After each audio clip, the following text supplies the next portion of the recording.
ምንጊዜም ሚዲያ የዕለቱ ጉዳይ ከመጽሐፍት ገበታ ከአድማጮች መድረክ መስታወት የቅዳሜ ወጎችና የተወልደ እንግዳ መደበኛ ዝግጅቶቻችን ናቸው። 703 475 6309 ስልካችን ምንጊዜም ሚዲያ @gmail.com የኢሜል አድራሻችን ነው። ሰብስክራይብ በማድረግ ቤተሰብ ይሁኑ። ምንጊዜም ኢትዮጵያ። ስለመጣችሁ በጣም አመሰግናለሁ።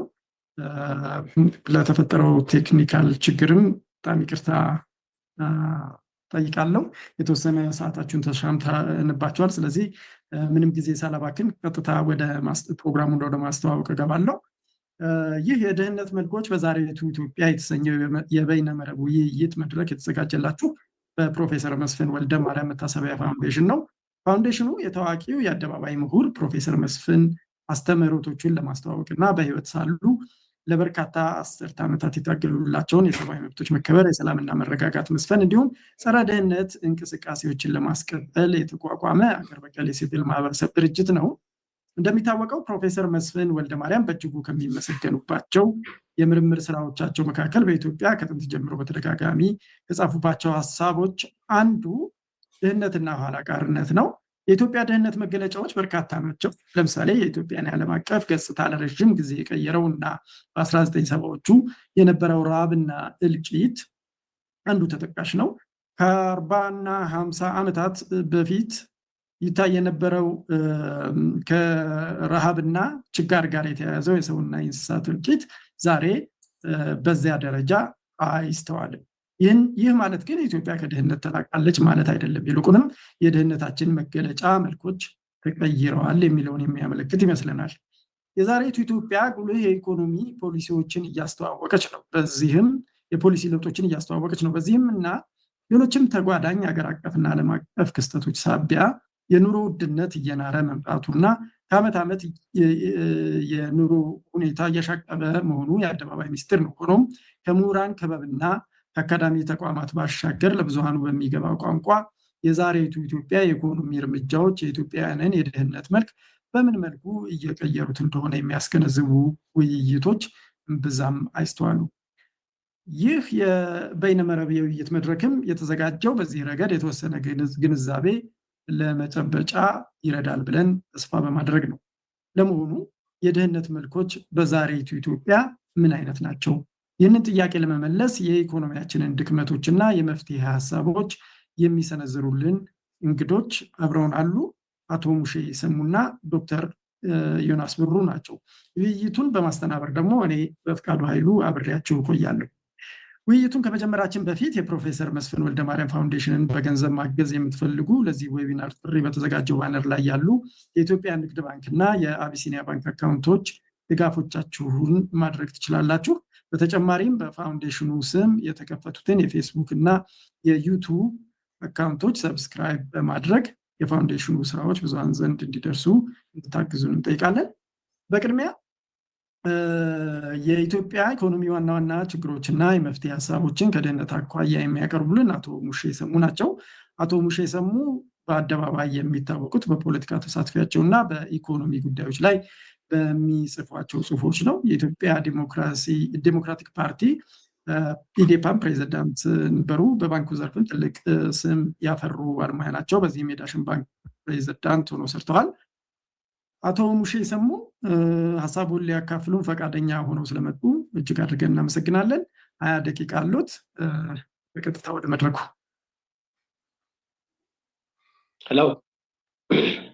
አቤት፣ ይሰማል። ይቀጥሉ። ድምጼ ይሰማል?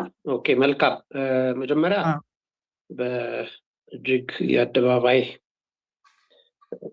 ታዋቂ የአደባባይ ሀሳብ አቅራቢና ታዋቂ ዝነኛ የነበሩት የፕሮፌሰር መስፍን ፋውንዴሽን በዚህ ደረጃ ራሱን በእግሩ አቁሞ በሀገራዊ ጉዳዮች ላይ ሀሳብ ለመስጠት የሚያስችል መድረክ መፍጠሩን በማስመልከት ምስጋናዬን ለማቅረብ እወዳለሁ። ይህንን እንዲሳካ ጥረት ላደረጋችሁ ሰዎች ተገቢው ክብር እንዳለኝ መግለጽ ፈልጋለሁ። ሁለተኛ፣ ይሄ መድረክ ሲመቻች የርዕሱ ወይንም አጀንዳው ድህነት ምን ይመስላል የሚል ስለሆነ እንደ መግቢያ አንድ ሁለት ነገሮችን አንስቼ ለመግባት ወደ ውይይቱ ለመሄድ እፈልጋለሁ። የመጀመሪያው ነገር ብዙ ጊዜ ኢትዮጵያ ውስጥ ስለ ድህነት ስናነሳ ድህነትን የምንገልጽበት መንገድ ዜጎች ከመሰረታዊ ፍላጎታቸው በተለምዶ መሰረታዊ ፍላጎት የምንላቸው ምግብ፣ መጠለያና አልባሳትን ያማከለ መገለጫዎች ነው የምናሳየው። ግን ኢትዮጵያ ውስጥ ያለው ድህነት አንደኛና መሰረታዊ እሱ ቢሆንም ትልቁና አሁን ላለንበት ምስቅልቅል ትልቅ ሚና እየተጫወተ ያለው የድህነት መገለጫችን ስነልቦናዊም፣ ሁለተኛው ደግሞ ማህበራዊና ፖለቲካዊ ተሳትፏችንም ላይ ይሄ ድህነት ያሳድረው ተጽዕኖ ነው የሚል እምነት ነው ያለኝ። እንግዲህ ወደኋላ ተመልሰን ከአፄ ኃይለሥላሴ ጊዜ ጀምረን ወደ የኢትዮጵያ ነባራዊ ሁኔታ ስንመጣ ድህነት ከአፄ ኃይለሥላሴ ጀምሮ በጣም እጅግ የተንሰራፋበት ሁኔታ እንደነበረ የተለያዩ ጥናቶች ያሳያሉ። በእርግጥ ሰፋ ያለና ጠለቅ ያለ የጥናት ዘገባዎችን ለማየት ባልችልም፣ ግን በዚህ በጉልት ስርዓት ላይ የተመሰረተው የመሬት አያያዝ ዜጎች በስፋት የማምረት አቅም እንዲያገኙ እና ምርታማነታቸውን እንዲያሳድጉ እድል የሚሰጥ ስላልነበር ከጥቂት ከዚሁ ከመሬቱና ከቤተ መንግስት አካባቢ ከተገናኙ የማህበረሰብ አካላት በስተቀር ሌሎቹ እጅግ በጣም ከፍተኛ በሆነ ድህነት ውስጥ ይኖሩ እንደነበረ ነው ያየሁት ዘገባ የሚያሳዩ። በእርግጥ አንዳንድ ጥናቶች ላይ ኢትዮጵያ በወቅቱ እንደ ኮሪያ ካሉ ሀገሮች፣ እንደ ጋና ካሉ ሀገሮች ጋር ተመጣጣኝ የሆነ አጠቃላይ ሀገራዊ ምርት ወይንም ጂዲፒ ነበራት የሚል ዘገባዎችን አንብቤያለሁ። ግን በዛ ዘመን ኮሪያም ጋናም በዛ ደረጃ የተለየ ኢኮኖሚያዊ አቅም የፈጠሩ ሀገሮች ስላልነበሩ ለንጽጽር ዛሬ ያለው ሁኔታ በመውሰድ ማየቱ ጠቃሚ አይመስለኝም። በእርግጥ የአፄ ኃይለሥላሴ ስርዓት ይኸው በሀገሪቱ ውስጥ የነበረው ከፍተኛ የድህነት እና ከድህነትን በታች የሆነ የኑሮ ደረጃ አብዮት አስከትሏል።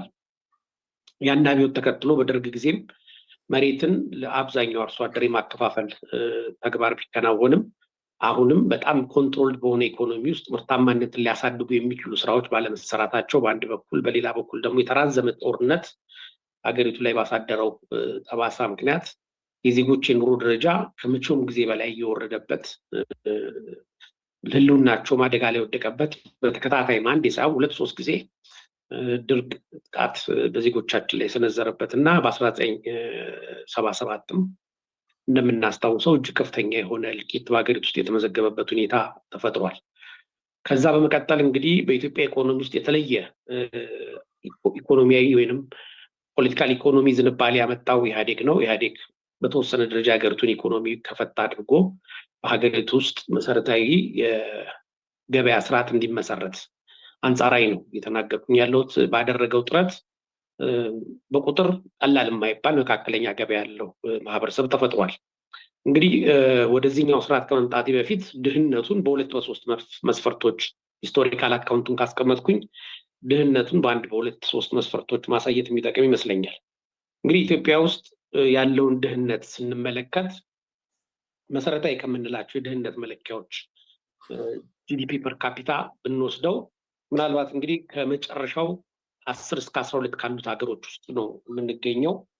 ከዛ ደግሞ መሰረታዊ ልማትና ማህበራዊ መስተጋብርን ከመቋደስ አኳያ ስንመለከተው ከመጨረሻዎቹ 5 ሀገራት ውስጥ ነው የምንገኘው። እንግዲህ ይሄ ድም ካነሳቸው በአንድ በኩል ከገቢ እጥረት ወይንም በቂ ኮንቲኒቲ ወይም ሰብሲስተንስ ያለው ገቢ ማግኘት ካለመቻል በተፈጠረ ድህነት ምክንያት የሀገሪቱ አጠቃላይ ሀገራዊ ምርትም እያደገ አይደለም። ዜጎች ወደ ኪሳቸው የሚገባውን ገንዘብ በጣም ዝቅተኛ ነው። በዚህ ምክንያት ማህበራዊ ህይወታቸውንና ፖለቲካዊም ኢኮኖሚያም ስነልቦናዊ አቅማቸውም የተጎዳ ሁኔታ ውስጥ ነው ያሉት።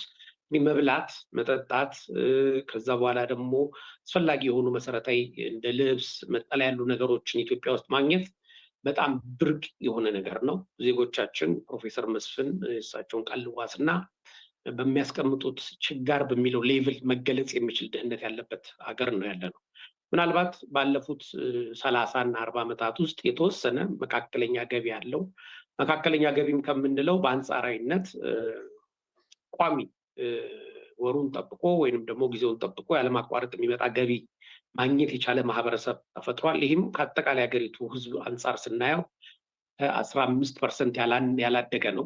ምክንያቱም አሁንም በ82% አካባቢ በግብርና ላይ የተሰማራ ማህበረሰብ ነው ያለን።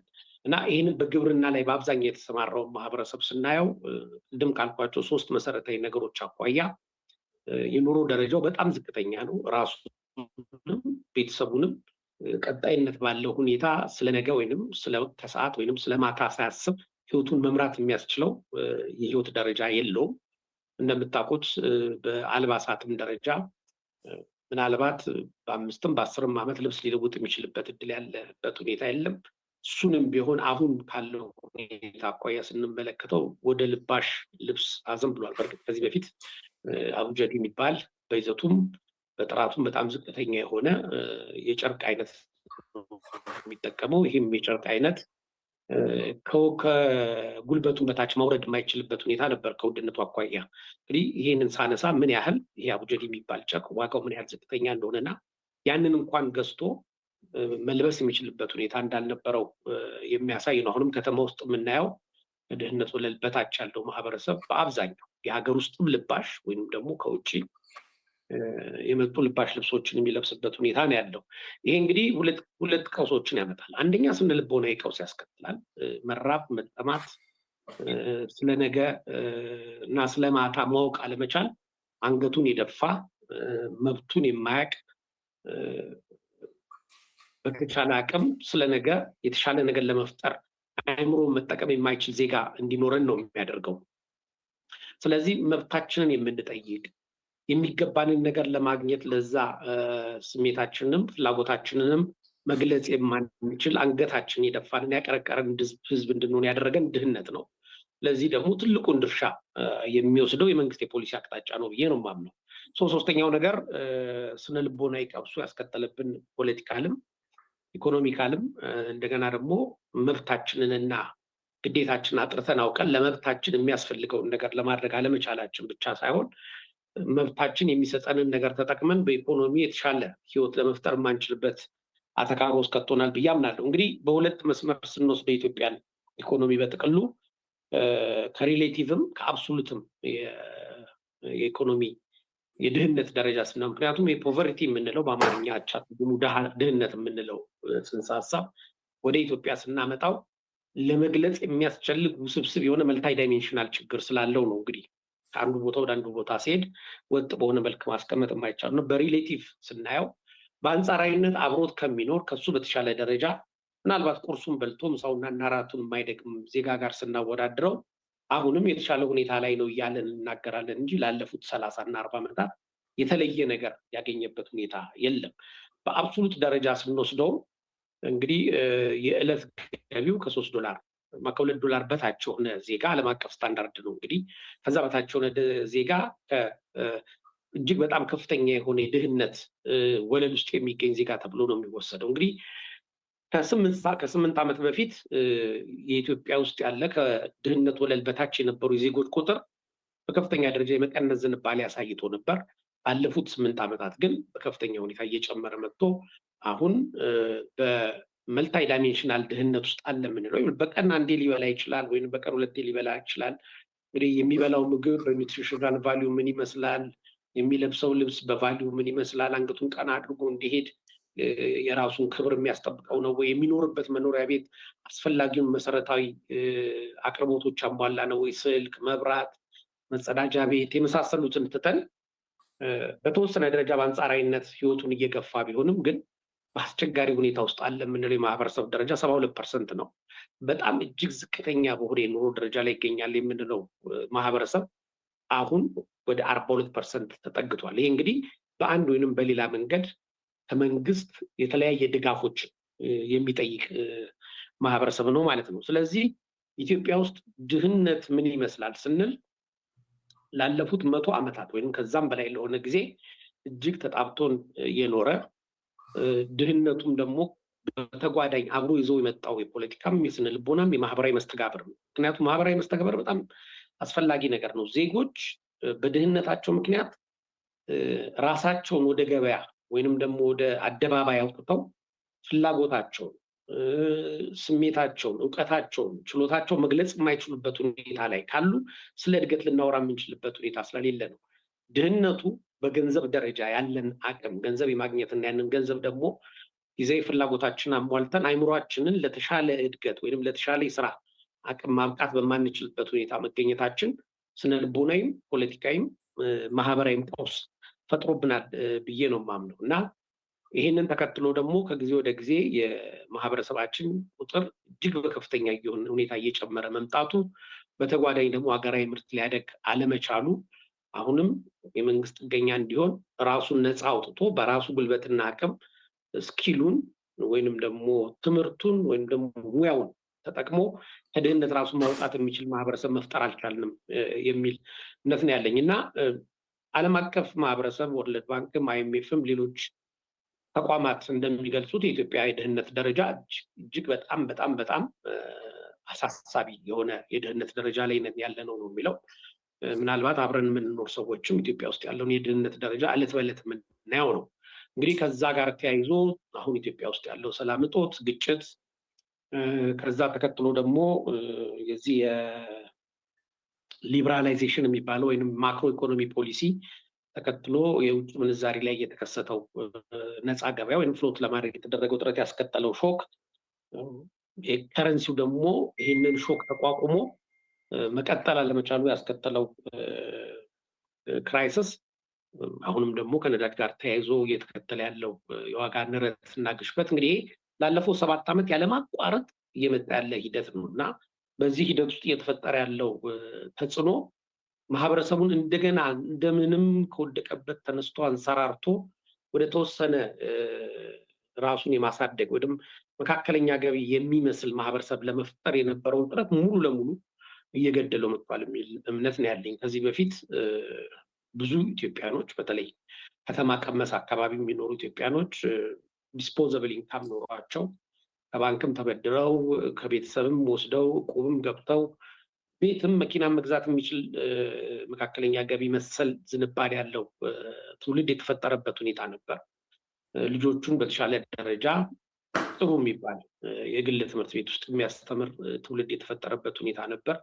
ከዛ አለፍ ብለንም ስናይ እንደየደረጃው ኢትዮጵያ ውስጥ በተለያዩ የመዝናኛ ቦታዎች ልጆቹን ይዞ ሄዶ ጥሩ ጊዜ የሚያሳልፍበት ማህበረሰብ ተፈጥሮ ነበር። ከዛም አልፎ ተርፎ ወደ ውጭ ሄዶ ቅርብ ዱባይም ኬንያም አቅም ሲፈቅድም ካናዳም አሜሪካም ሄዶ ህይወቱን በተሻለ ደረጃ ትርጉም የሚሰጥበት ሁኔታ የተፈጠረበት አጋጣሚ ነበር። ይሄ አጋጣሚ ከዚህ ከማክሮ ኢኮኖሚ ፖሊሲ በኋላ ተከታታይ የሆነ ተደራራቢ የሆነ የታክስ ስርዓት ኢትዮጵያ ውስጥ በመከተሉ ወደ ነበረበት እየተመለሰ ነው ያለው። እንግዲህ በእኔ እምነት መካከለኛ ገቢ ወይንም ደግሞ ቅድም እንዳልኩት ቋሚ ተከታታይነት ያለው የማያቋርጥ በሂደትም የሚያድግ ገቢ በመፍጠር ላይ የነበረው ማህበረሰብ ከጊዜ ወደ ጊዜ በቁጥሩም በይዘቱም በአቅሙም እየጠፋ ወደ ድህነት ሌቭል የወረደውን ማህበረሰብ ቁጥሩ እየጨመረ ጥቂት ሰዎች ደግሞ ሊታመን በማይችል ደረጃ በሀገሪቱ ውስጥ ከፍተኛ ሀብት እያገኙ የመጡበት ሁኔታ ነው የተፈጠረው እና የጂዲፒ ፐር ካፒታችንን ስናየው እድገት አሳይቷል ይባላል እንጂ የተወሰነ የማህበረሰብ ክፍል አብዛኛውን የሀገሪቱን ሀብት የተቆጣጠረበት እና በዛ ሀብት ምክንያት ዝቅተኛው ማህበረሰብን ወደ ላይ የሳበበት ሁኔታ ስላለ ነው እንጂ በተግባር በእያንዳንዱ የማህበረሰብ አካል ኪስ ውስጥ የሚገባው ገንዘብ እየገባ ነው። በእርግጥ ያ ገንዘብ ህይወቱን ለማስቀጠል አስተማማኝ በሆነ መልክ ሙሉ ጊዜውና አቅሙን ለኢኮኖሚው ሰጥቶ ለምርታማነትና ለእድገት እንዲያውል እያደረገው አይደለም የሚል እምነት ነው ያለኝ። እንግዲህ በጥቅሉ እንዳነሳሁት የኢትዮጵያ ድህነት ወይንም ደግሞ ኢትዮጵያ ውስጥ ያሉ ዜጎች የድህነት ደረጃ ከመቼውም ጊዜ በላይ አሳሳቢ ደረጃ ላይ እየደረሰ የመጣበት ሁኔታ ነው ያለው። በሀገሪቱ ኢኮኖሚ ውስጥ የምናያቸው በጣም ከተማ ውስጥ ውርውር የሚሉ ትልልቅ ዘመናዊ መኪናዎች እየተገነቡ ያሉ ትልልቅ ቤቶችና ባለሀብቶች የሚያሳዩት ቅንጡ ህይወት ሊያሳስተን እና ሊያዘናጋን ይገባል ብዬ አላምንም። ወደ ገጠሪቱ ኢትዮጵያ ጎራ ብለን እድሉ ገጥሞን ስንመለከት ምን ያህል አስቸጋሪ ህይወት እየተገፋ እንዳለ ነው የምንረዳው። ማህበረሰቡም ቅድም እንዳልኩት መብቱ ነው። ማንም ዜጋ እንደ ዜጋ በሀገሩ ላይ ሰርቶ የመኖር አንደኛ መብት አለ። ሁለተኛ ሰርቶ መኖር ካልቻለ ደግሞ ባለበት ድህነት ውስጥ መሆኑ የተሻለ ህይወት እንዲኖር ተገቢው ድጋፍ ሊደረግለት ይገባል። ድጋፉ ከሌለ ደግሞ ይሄ ነገር እንዲደረግለት መብቱን የመጠየቅ ህገ መንግስታዊም ተፈጥሯዊ መብት አለው። ይህንን እንኳን ፕራክቲስ ማድረግ የማይችል በዝቅተኛ የህይወት ደረጃ ላይ የሚገኝ አንገቱን የደፋ ዜጋ ያለን ሁኔታ ላይ ነው ብዬ ነው ማምነው።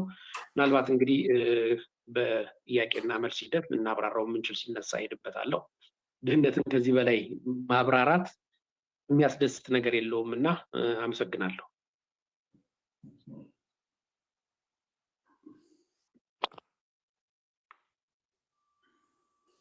ይቅርታ ሚዩት ላይ ሆኜ እያወራው ነበር። አቶ ሙሼ ሰሙ በጣም እናመሰግናለን።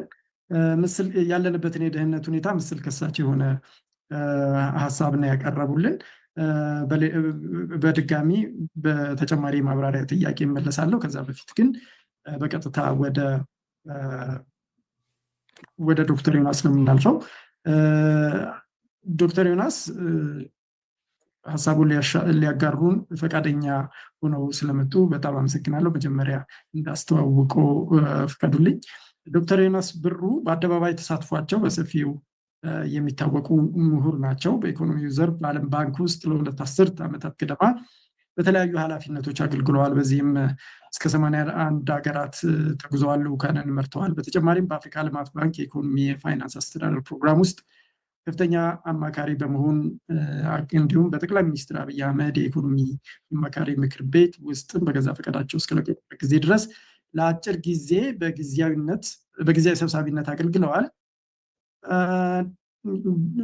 ዶክተር ዮናስ በተመሳሳይ በተሰጠው ርዕስ ከድህነት አኳያ የኢትዮጵያ ኢኮኖሚ አበይት ችግሮች ምንድን ናቸው፣ የመፍትሄ ሀሳቦች ውስጥ የሚለው ላይ የሚቀጥሉትን 20 ደቂቃ እንዲወስዱ ጋብዛለሁ። እሺ፣ በጣም አመሰግናለሁኝ ስለጋበዛችሁኝ። እንግዲህ ብዙ በተለይ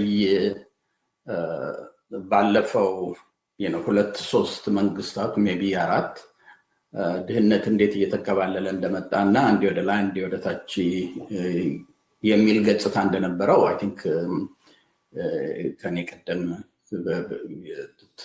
የነበረው ተናጋሪ በደንብ የነበሩት ልበል በደንብ ገልጸውታል እና እኔ በሁለት በኩል አቀርባለሁኝ።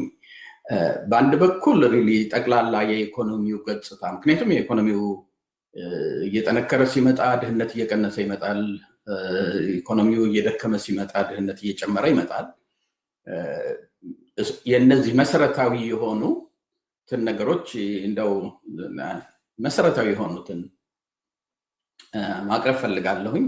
ከዛ በኋላ ወደ ፖቨርቲ ወደሚለው ወይንም ድህነት ምን አይነት ገጽታዎች አሉት፣ እንዴት ነው የሚመዘነውስ? ከዛ በኋላ በኢኮኖሚውም ደረጃ በድህነትም ደግሞ ትንሽ በጣም ፎከስ የሆነን በድህነትም ደረጃ ምን አይነት የአጭር ጊዜ የመካከለኛ ጊዜ እና የረዥም ጊዜ መፍትሄ እንዴት ሊመጣ ይችላል የሚለውን ለማድረግ ሞክራለሁኝ። እንግዲህ ወደ ኢኮኖሚው በምንመለከትበት ጊዜ የኔ ፎከስ አሁን ያለንበት ወይም ደግሞ የጠቅላይ ሚኒስትር አብይ ላይ ነው በብዛት የሚሆነው። 4-5 መሰረታዊ የሆኑ ችግሮች አሉ። አንደኛው ይሄ ሚስአሎኬሽን ኦፍ ሪሶርስ የሚሉት ነው። ይቅርታ አንዳንድ ጊዜ ትክክለኛውን የአማርኛ ወርድ ቃላት ሲያጥሩኝ ወደ እንግሊዝኛው መለስ ስለምል አስቀድሜ ይቅርታ ልጠይቅ። ይሄ ሚስአሎኬሽን ኦፍ ሪሶርስስ የምንለው በዓለም ውስጥ ያደጉ ሀገሮች የሄዱባቸው መንገዶች አሉ። የተለያዩ ሊሆኑ ይችላሉ እንደየሀገሩ ሁኔታ፣ ግን መሰረታዊ የሆኑ እድገት ያሳዩ ያለፉባቸው ገጽታዎች አሉ። እነ ቻይናን እየተመለከትን እንደሆነ፣ ቪየትናምን ያየን እንደሆነ፣ ሳውዝ ኮሪያን የተመለከትን እንደሆነ፣ ኢንዶኔዥያ፣ ሲንጋፖር፣ እነዚህ የመሰሉት በጣም በአጭር ጊዜ ያደጉ ሀገሮች የሄዱባቸው መንገዶች አሉ። መጀመሪያ ላይ በተለይ እንደ ኢትዮጵያ አይነት በብዛት ምርቱም ያለው ህዝቡም ያለው ምንድን ነው እርሻ በሆነበት ቦታ ላይ እንዴት ነው መጀመሪያ እርሻው እንዴት ነው የምናሳድገው፣ ለኢኮኖሚ መነሻ እንዴት አድርገን ነው ቤዝ ወይንም መሰረት ልናደርገው የምንችለው ነው። እሱ እየሰፋና እያደገ ሲመጣ የኢንዱስትሪያል የምንለውን ቤዝ እንደገና ደግሞ መስረት ይጀምራል። ወደዛ ከሀብቱም ንብረቱም ወይንም ሪሶርስ እንበለው ከአግሪካልቸር ወደ ኢንዱስትሪ ማነው እያደገ ይመጣል። ያ እያደገ ከመጣ በኋላ ነው ቴክኖሎጂ ወይንም ደግሞ ፋይናንስ እና የመሳሰሉት የኢኮኖሚክ እድገቶች እየተከተሉ የሚመጡት። አሁን የቻይናን የተመለከትን እንደሆነ በማኦ ጊዜ ትልቅ የአግሪካልቸር ትራንስፎርሜሽን ነበራቸው። በጣም አግሪካልቸሩ ላይ ዲፔንድ ከማድረጋቸው የተነሳ ኢንዱስትሪያቸውን ለማሳደግ ህዝቡ ወደ 10 ሚሊዮን ህዝብ እስኪያልቅ ድረስ ነው ሪሶርሱን ከዛ እየወሰዱ ወደ አግሪካልቸር ወደ ኢንዱስትሪ ያደርጉ የነበረው። ህዝባቸውንም ሰውተው ቢሆን 10 ሚሊዮን ህዝብ ይሰዋ ማለት አይደለም፣ ግን አትሊስት ያሳዩት ነገር ነበረ። ትልቅ ለኢንዱስትሪያል ትራንስፎርሜሽን ብዙ አገለገለ።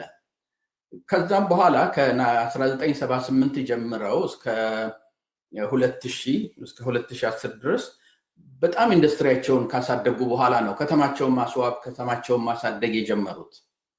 አሁን የምናያቸው እነ ሻንጋይ የመሳሰሉት ከተሞቻቸው ሪሊ የኢንዱስትሪያል ቤዙን ካሳደጉ በኋላ ሚድል ክላሳቸውን ካሳደጉ በኋላ የመጡ ነገሮች ነበሩ። በእኛ ሚስ አሎኬሽን ኦፍ ሪሶርስስ በምልበት ጊዜ የተገላቢጦች ነው የእኛ መንግስት የያዘው ያለው።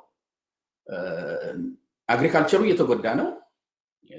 በሰፊው በዳታ እንመጣበታለን። ኢንዱስትሪው እያደገ አይደለም። አክቹዋሊ ጠቅላይ ሚኒስትር አብይ ከመጡ ጊዜ ጀምሮ ከአመት ዓመት የዚህ የአግሪካልቸር as a percent of GDP ከአጠቃላይ ኢኮኖሚው ጋር ስታነጻጽረው ኢንዱስትሪው እየወረደ ነው የመጣው። ከአመት ዓመት እየቀነሰ ነው የመጣው እና ይሄ ሁሉ ሪሶርስ ወደ ከተማ ልማት ወይም የከተማ ውበት ማለት የሚቀል ይመስለኛል እዛ ላይ ስለሆነ አንዱ ትልቁ የኛ የሀገር ችግር ሚስ አሎኬሽን ኦፍ ሪሶርስስ ነው። ይሄም ደግሞ ለድህነት በጣም ኮንትሪቢዩት እያደረገ ነው። አሁን እናየዋለን የሚቀጥለው እንትን ላይ ስንደርስ። ሁለተኛው ኢንስቲትዩሽናል ዊክነስ የምንለው ነው። ያ ማለት ምንድነው? ይሄ አሁን የትም ሰለጠነ የሚባል ሀገር በሞላ የፕሮፐርቲ ራይት በጣም ይከበራል። በጣም መንግስት ፕሮቴክት ያደርጋል። ኢትዮጵያ ውስጥ አንድ ሙሉ መንደር ከቤቱ ተፈናቅሎ ተባሮ ካለ ግምት ኢቨን የሚያድርበትና የሚውልበት በሌለበት ጊዜ ያን በአንድ ሳምንት ማስጠንቀቂያና እንትን የተባረረ የወጣበት ሀገር እንደዛ ፕሮፐርቲ ራይት ያልተከበረበት ሀገር እድገት የለም። ያ በሚሆንበት ጊዜ ምንድነው የሚሆነው? እንደዚህ የኢኮኖሚ ለማሳደግ እውቀቱ፣ ልምዱ፣ ገንዘቡም ያላቸው የንግድ ወይም የቢዝነስ ሰዎች እየወጡ ይሄ ፖለቲካው ጋራ ግንኙነት ያላቸው ሰዎች ይሆናሉ ወደ ቢዝነሱም የሚገቡት። እነሱ ደግሞ ልምዱም ስለሌለ ገንዘቡንም ብትሰጣቸው ስራውንም ቢጀምሩት ያን ያህል እድገት የሚያመጣ ነገር እያየን አይደለም። እሱ ሁለተኛው የዚህ የኢንስቲትዩሽናል ዊክነስ የምንለው ፕሮፐርቲ ራይት አለመከበሩ ኮራፕሽንን እያስፋፋ ይመጣል። እነዚህ ሁሉ ለድህነት እንትና ምንድነው አስተዋጽኦ አላቸው።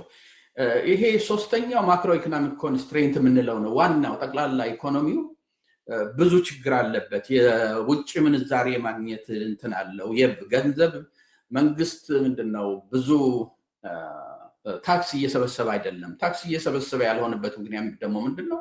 ኢኮኖሚው ደካማ ነው። ስለዚህ ያ የጠቅላላ ኢኮኖሚው ላይ ጫና ይፈጥራል። ያም ጫና የሚፈጥረው እንግዲህ ዞሮ ዞሮ ወደ ህዝቡ ጋር በሚደርስበት ጊዜ ድህነትን ነው የሚያመጣው። አራተኛው የዕዳ ሸክም አለብን። በጣም ብዙ የተበደርነው ዕዳ አለ። ኢትዮጵያ እሱን በመክፈል ላይ ነው ያለችው እንጂ ከዛ አልፎ ለህዝቡ ምን እናደርግለት ብለህ ለህዝቡ ልታገለግልበት ወይንም ደግሞ ልትረዳበት የምትችለው ሪሶርስ እያጠረ ይመጣል። ይሄም አምስተኛው ለድህነት ኮንትሪቢዩት የሚያደርገው ነገር ነው። ሌላው ምንድን ነው? በተለይ ባለፈው 5 6 7 ዓመት የኢኮኖሚው የመንግስት ናሬቲቭ ወይንም ደግሞ የመንግስት ስለ ኢኮኖሚው ያለው ትርክትና ህዝቡ የሚኖርበት ሁኔታ በጣም የተለያየ ነው። አሁን ለምሳሌ ጠቅላይ ሚኒስትሩ እንደመጡ በ2023 ኢትዮጵያ ከአፍሪካ ከሁሉም አፍሪካ በ2023 ኢትዮጵያ ለአፍሪካ ጠቅላላ የኢኮኖሚ ተምሳሌት ትሆናለች። ለዚህ ደግሞ 100% እንትና ምንድነው አሹር አደርጋቸዋለሁ ብለው ነበረ።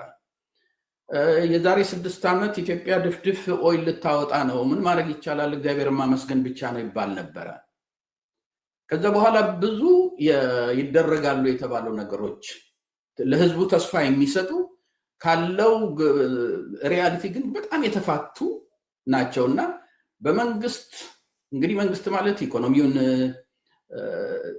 ስትራቴጂ የሚያወጣ ነው፣ ወደ ተግባር የሚቀይር ነው። ያ መንግስት ያን ያህል ከሪያሊቲው ጋር የተፋታ ከሆነ የአገሪቷን ድክመት፣ የአገሪቷን ችግር፣ የአገሪቷን ሪሶርስ እጥረት ተገንዝቦ ያለንን በኢኮኖሚ ይዘን ፕራዮሪቲ ቅድሚያ ለሚሰጠው ቅድሚያ ሰጥተን እናሳድጋለን ወደሚለው መድረስ አልተቻለም። እነዚህ የምናያቸው ችግሮች ናቸው። ከዛ ደግሞ ትንሽ ስትራክቸራሊ በምንመለከትበት ጊዜ ደግሞ ከዛ የባሱ ችግሮች እንዳሉ እናያለን። ለምሳሌ እድገት ያደረጉ ሀገሮች ቅድም የጠራኋቸው የኤሽያ ሀገሮች ኢቨን ኢትዮጵያ በኢህአደግ ጊዜ ብዙ ገንዘቡን መንግስት ብዙ ገንዘቡን አሎኬት ያደርግ የነበረው ለካፒታል ወይንም ደግሞ ለእድገት ላይ የሚያገለግሉ የመንገድ መስራት፣ ትምህርት ቤቶችን ማስፋፋት።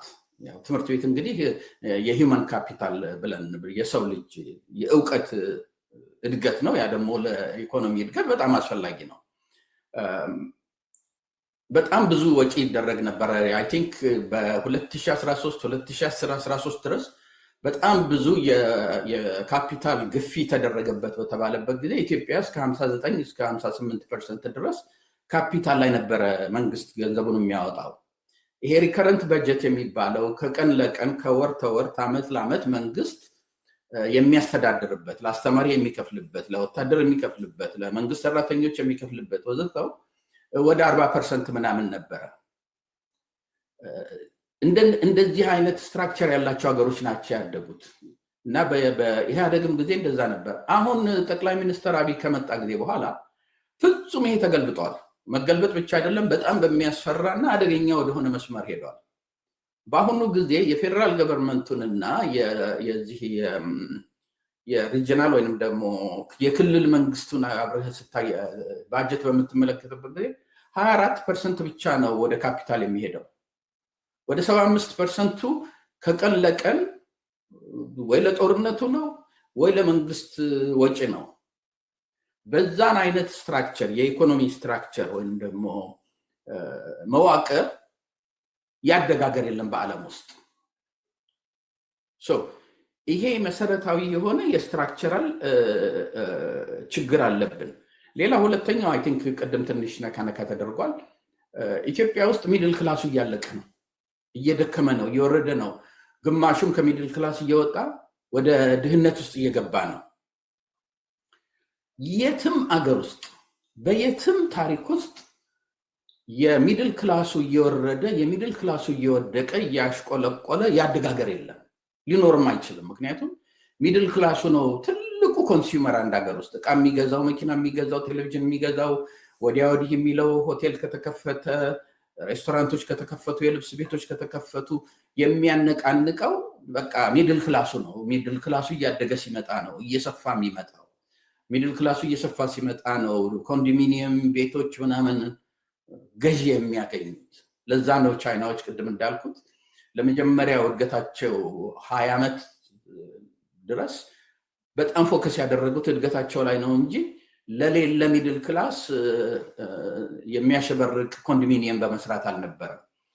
እነዚህን በምንመለከትበት ጊዜ እዛ ላይ ነው ችግር የምናየው። ይሄ ስትራክቸራል ያልኩት ችግር ደግሞ የገቨርንመንት ባጀትም ላይ ራሱ ሪፍሌክት ያደርጋል። አንድ የላኩልህ እንትን ነበረች ቻርት፣ እሷን እንትን ላይ ሼር ልታደርጋት ትችላለህ?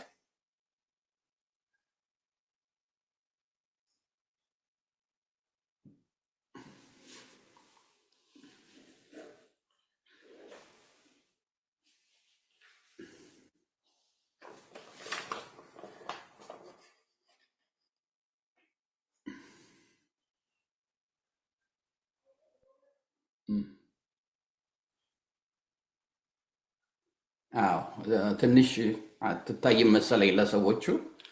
ኢንላርጅ ልታደርገው ከቻልክ ጥሩ ነው፣ አለበለዚያ ግን እኔ ላነበው እችላለሁኝ።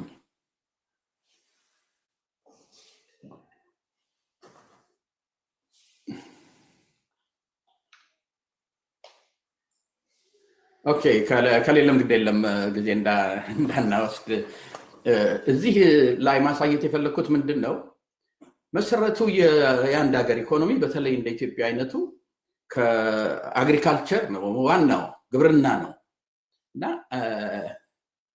ማነው ዶክተር አብይ ከመጣ ጊዜ ጀምሮ ከአመት አመት የመንግስት ለግብርና የመንግስት አስተዋጽኦ ለግብርና እየቀነሰ መጥቷል።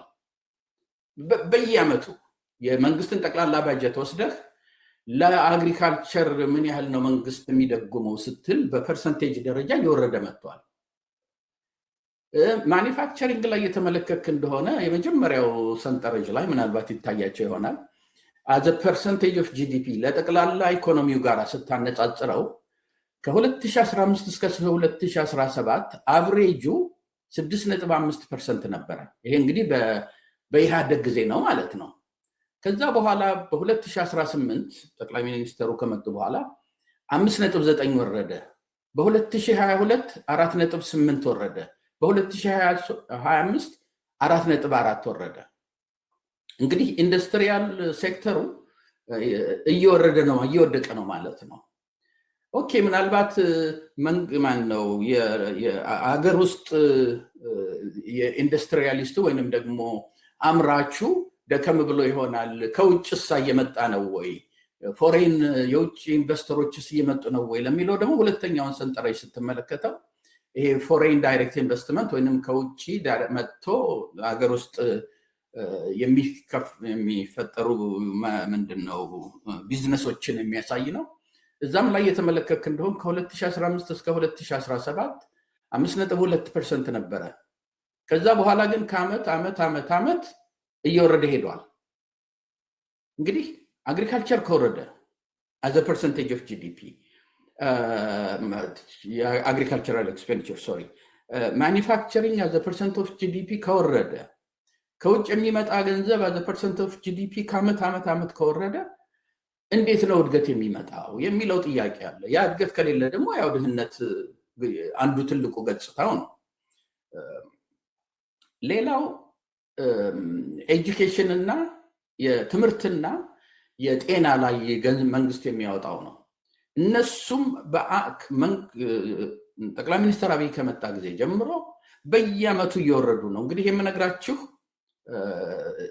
ዳታው የመንግስት ዳታ ነው። ከዛ በኋላ ዓለም ባንክ፣ WHO፣ የዓለም ንግድ ድርጅት እና ሌሎች ኢንተርናሽናል የዩኤንዲፒ እነዚህ ያተሙት ወይንም ደግሞ ያቀረቡት ዳታ ነው። እና ድህነት የሚለካው አንደኛ በኢኮኖሚው ነው።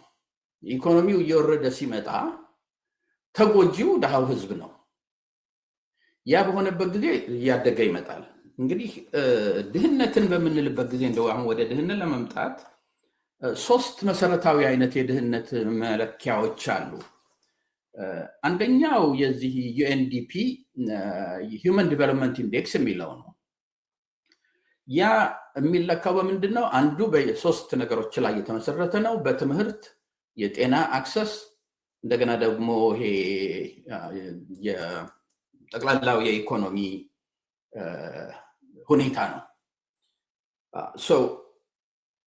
የኢኮኖሚ ሁኔታ ኢምፕሩቭ ካላደረገ ለኤጁኬሽን እና ለትምህርትና ለጤና የሚደረገው እየወረደ ከመጣ የሂውመን ዲቨሎፕመንት ኢንዴክስ የሚባለው ይወርዳል ማለት ነው። ምንም ሳይንስ የለውም። ዝም ብሎ ሂሳብ ነው፣ አርትሜቲክ ነው። ሁለተኛው የመልታይ ዳይሜንሽናል ፖቨርቲ የሚሉት ቅድም ከኔ በፊት ያለው ተናጋሪ እንዳለው 72% ደርሷል ድህነት። ያ ደግሞ የሚለካው አሁንም መልታይ ዳይሜንሽናል ፖቨርቲን አይ ቢሊቭ ዩኤንዲፒ እና ኦክስፎርድ ዩኒቨርሲቲ አብረው ነው እንትን የሚያደርጉት የሚያዘጋጁት። እነሱ ምን ላይ ነው እንትን ያሉት? አንደኛው ኤጁኬሽን ነው፣ ሁለተኛው ሄልዝ ነው፣ ሶስተኛው ደግሞ ሊቪንግ ስታንዳርድ የኑሮ ሁኔታ የሚመለከት ነው። እሱን የሚያዩት የውሃ የንጹህ ውሃ አክሰስ አለው ወይ፣ ኤሌክትሪሲቲ ወይንም ኤነርጂ ህዝቡ ይደርሰዋል ወይ፣ በቀን 3 ወይንም ደግሞ የኒውትሪሽናል ቫሊዩስ ለአንድ ሰው በቂ ነው ተብሎ የሚገመት ያገኛል ወይ በሚል ነው። ይሄ ፖቨርቲ ወይም መልታይ ዳይሜንሽናል ፖቨርቲ የሚሉትን የተመለከትን እንደሆነ በ2015 እስከ 17 65% ነበረ። ጠቅላይ ሚኒስትር አብይ ከመጣ ጊዜ ጀምሮ እንደገና እያንዳንዱ እየወረደ ነው የመጣው። ይሄ ሊገርመን አይችልም። ምክንያቱም በብዛት በኤጁኬሽን በሄልዝ ላይ ገንዘብ መንግስት ከዛ ወስዶ ወደ ሌላ ቦታ ላይ እንትን እያለው ስለሆነ አንደኛ፣ ሁለተኛ በጦርነቱ የተነሳ እስከ 6 ሚሊዮን የሚሆኑ ህፃናቶች በአንድ ጊዜ ወይንም በሌላ ጊዜ ከትምህርት ገበታ ላይ ተፈናቅለዋል። ከ6,000 እስከ 10,000 የሚሆኑ ትምህርት ቤቶች አይዘር ተጎድተው ከጥቅም ውጭ ሆነዋል ወይንም ደግሞ እንደገና ምንድነው ብዙ ጥገና የሚያስፈልጋቸው ደረጃ ላይ ናቸው። ብዙዎቹ ለትምህርት ቤትም የሚሆኑበት ደረጃ ላይ አይደለም ያሉት። በአሁኑ ጊዜ 94፣ 95፣ 92% ዲፔንዲንግ የትኛውን ዓመት ዳታ ስንወስድ የሃይ ስኩል ተማሪዎች ከኮሌጅ የሚያገባ የመጨረሻ ሚኒመሟን እንኳን አግኝተው ኮሌጅ ሊገቡ የማይችሉበት ሁኔታ ላይ ነው ያሉት። ስለዚህ እነዚህ ሁሉ በምንመለከትበት ጊዜ የድህነትን ገጽታ የሚያሳይ ነገር ነው። ሶስተኛው የድህነት መለኪያ የወርልድ ባንክ ነው። እሱ አብሶሉት ፖቨርቲ ሜጀርመንት ይባላል። ምንድነው እሱ? የተወሰነ በቀን ለምሳሌ $2.15 $2.15 በቀን የሚያገኘው ሰው በቃ የፖቨርቲ ጫፍ ላይ ነው ያለው። ከዛ በታች የሚያገኙ በሞላ ግን ድሃ ይባላሉ የሚባል አይነት በኢኮኖሚው ላይ ብቻ እንትን ያለ ነው። እንደገና ደግሞ አሁን ወርልድ ባንክም የራሱ መልታይ ዳይሜንሽናል ፖቨርቲ የሚል ጀምሯል። እሱ ከኢኮኖሚ ወጣ ብሎ እንደዚሁ ኤጁኬሽን፣ ትምህርት፣ ጤና ምናምን ለሚለው እሱን እየጨመረ ምን ያህል ጊዜ አለኝ ወደ ሶሉሽኑ ቶሎ እንድገባ ጊዜ? አንድ 6 ደቂቃ ነው። ኦኬ እሷን ይጠቀምና እሺ። ከዛ በኋላ ትንሽ ለምን ያለው ምንድነው እነዚህ የመልታይ ዳይሜንሽናል ፖቨርቲ የወርልድ ባንክ እንዳልኩት የኢኮኖሚው አንድ አካል ሆኖ እንደገና የትምህርትና የጤንነት ተጨምሮ የሚያሳይ ነው። ኢቭን በዛም ኢቨን በወርልድ ባንክ አብሶሉት ፖቨርቲ በሚሉት ይሄ $2.15 ወይንም 3 ብር እያሉ እንትን በሚሉት በ2016 ኢህአደግ ስልጣን ላይ በነበረበት ጊዜ 31% አካባቢ ነበረ። አሁን ወርልድ ባንክ ለ2025 43% ነው እንትን የሚለው። ይሄ በጣም ጭማሪ ነው። በሌላ በኩል ደግሞ የተመለከትን እንደሆነ መንግስት ኢኮኖሚው እያደገ ነው ይለናል። ዛሬ 7% እንባላለን፣ የሚቀጥለው ዓመት 8% እንባላለን፣ ቀጥሎ 10.2% እንባላለን። አንድ ሀገር ለ10 ዓመት በ7% ካደገ ለ10 ዓመት በ7% ካደገ ኢኮኖሚው ደብል ያደርጋል ይባላል in real terms። ምክንያቱም እድገቱ ሪል ስለሆነ። ሪል ማለት ምንድነው? ከኢንፍሌሽን እና ምን ከመሳሰሉት ውጪ ማለት ነው። ሁለተኛ ነገር አንድ ሀገር በየዓመቱ 7% ካደገ ከ10 ዓመት በኋላ ድህነትን እስከ 30% ሊቀንስ ይችላል ይላል። እንግዲህ እኛ እንደው ባለፈው 5 ዓመት እንኳን ብንመለከት 6%፣ 6.8%፣ 7.5%፣ 7.8%፣ 8%፣ 10% እየሰማን ነው። እንዴት ድህነት ደግሞ እያደገ ነው ይሉናል ውጭ። ይሄ በዓለም ደረጃ ድህነትን የሚመዝኑ ቅድም እንዳልኩት HDI የዩኤንዲፒ የኦክስፎርድ እና የዩኤንዲፒ ይሄ መልታይ ዳይሜንሽናል ፖቨርቲ፣ የወርልድ ባንክ አብሶሉት ፖቨርቲ፣ እነዚህ ሁሉ የለም እየጨመረ ነው ይሉናል። ስለዚህ አሁንም መንግስት እየፈጠረልን ያለው እየሳለልን ያለው እግዚአብሔር ይመስገን ከገመት ነው በላይ እንዲሁም እያስደነገጠን ነው እድገታችን የሚል መንግስትና ወይንም ደግሞ የመንግስት ናሬቲቭ ባለበት ሀገርና የህዝቡ ያለበት ሪያሊቲ ደግሞ በጣም የተፋታ ስለሆነ እንዴት አድርገን ነው መጀመሪያ እኮ ለአንድ ችግር መፍትሄ ለማምጣት የዛን ችግር መኖሩን መቀበል ያስፈልጋል። መንግስት መቀበል ብቻ መቀበሉን እንተወው፣ ከነጭራሹም የለም። በሚገርም ሁኔታ ህዝቡ እያደገ ነው፣ አገሪቷ እየተስፋፋች ነው፣ ሌሎች ሀገሮች እየተደነቁ ነው በእድገታችን ምናምን የሚባልበት አይነት ሁኔታ ላይ ስላለን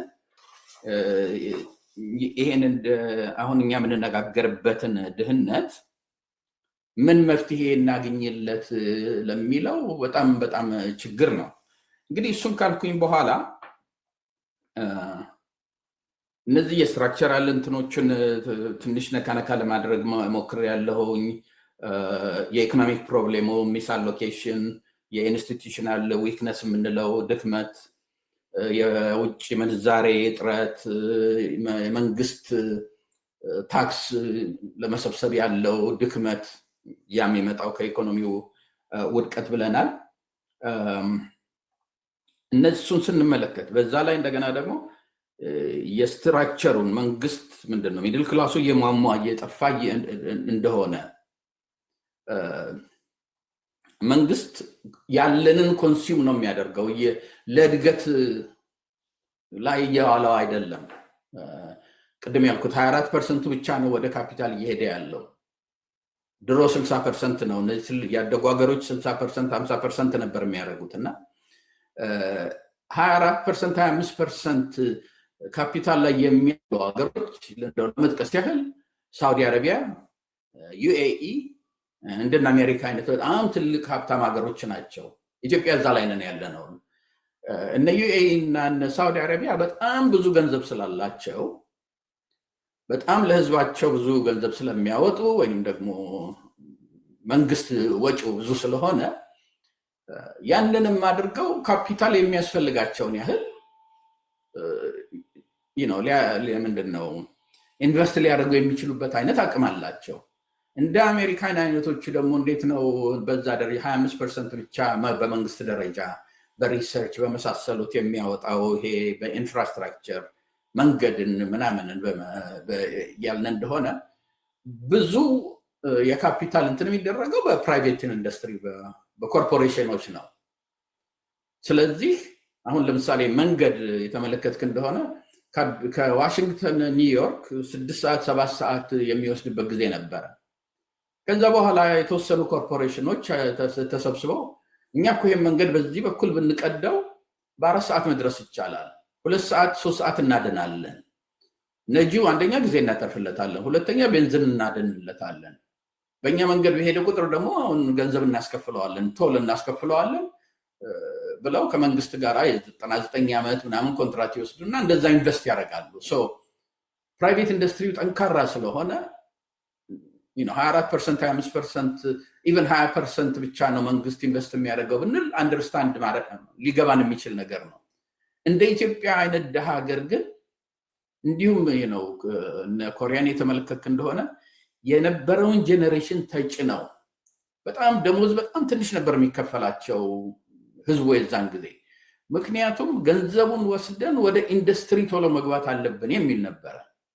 ሳክሪፋይስ ያደረጉት ራሳቸውን የሰዉት ለልጆቻቸው፣ ለሀገራቸው፣ ለፊውቸራቸው ነበረ። አሁን የኢትዮጵያ ህዝብ ራሱን ሳክሪፋይስ አድርግ የሚባለው ለፓልም ትሪ ይሄ መንገድ ለማሳመሪያ እና የመንገድ ሻንድሊየር መስሪያ እና ይሄ ህዝቡ አፎርድ ሊያደርገው የማይችል ኮንዶሚኒየም በመስራት ሆነ። እነዚህ ነገሮች አሉ ነው እንግዲህ ችግራችን። ይሄ የፈጠረው ድህነት በሶስቱም በአራቱም መለኪያ በሂውመን ዲቨሎፕመንት ኢንዴክስ መለኪያ፣ በኢኮኖሚክ ግሮዝ መለኪያ ወይንም ደግሞ በአብሶሉት ፖቨርቲም በመልታይ ዳይሜንሽናል በሁሉም መንገድ እየተንሸራተትን ያለ ነው። ለዛ ነው አሁን እንግዲህ ምንድን ነው መፍትሄው ወደሚለው ጋር በምንሄድበት ጊዜ በመጀመሪያ ደረጃ የሚያስፈልገው ኮንስቲትዩሽኑ የራሱን ችግሮችን ትተን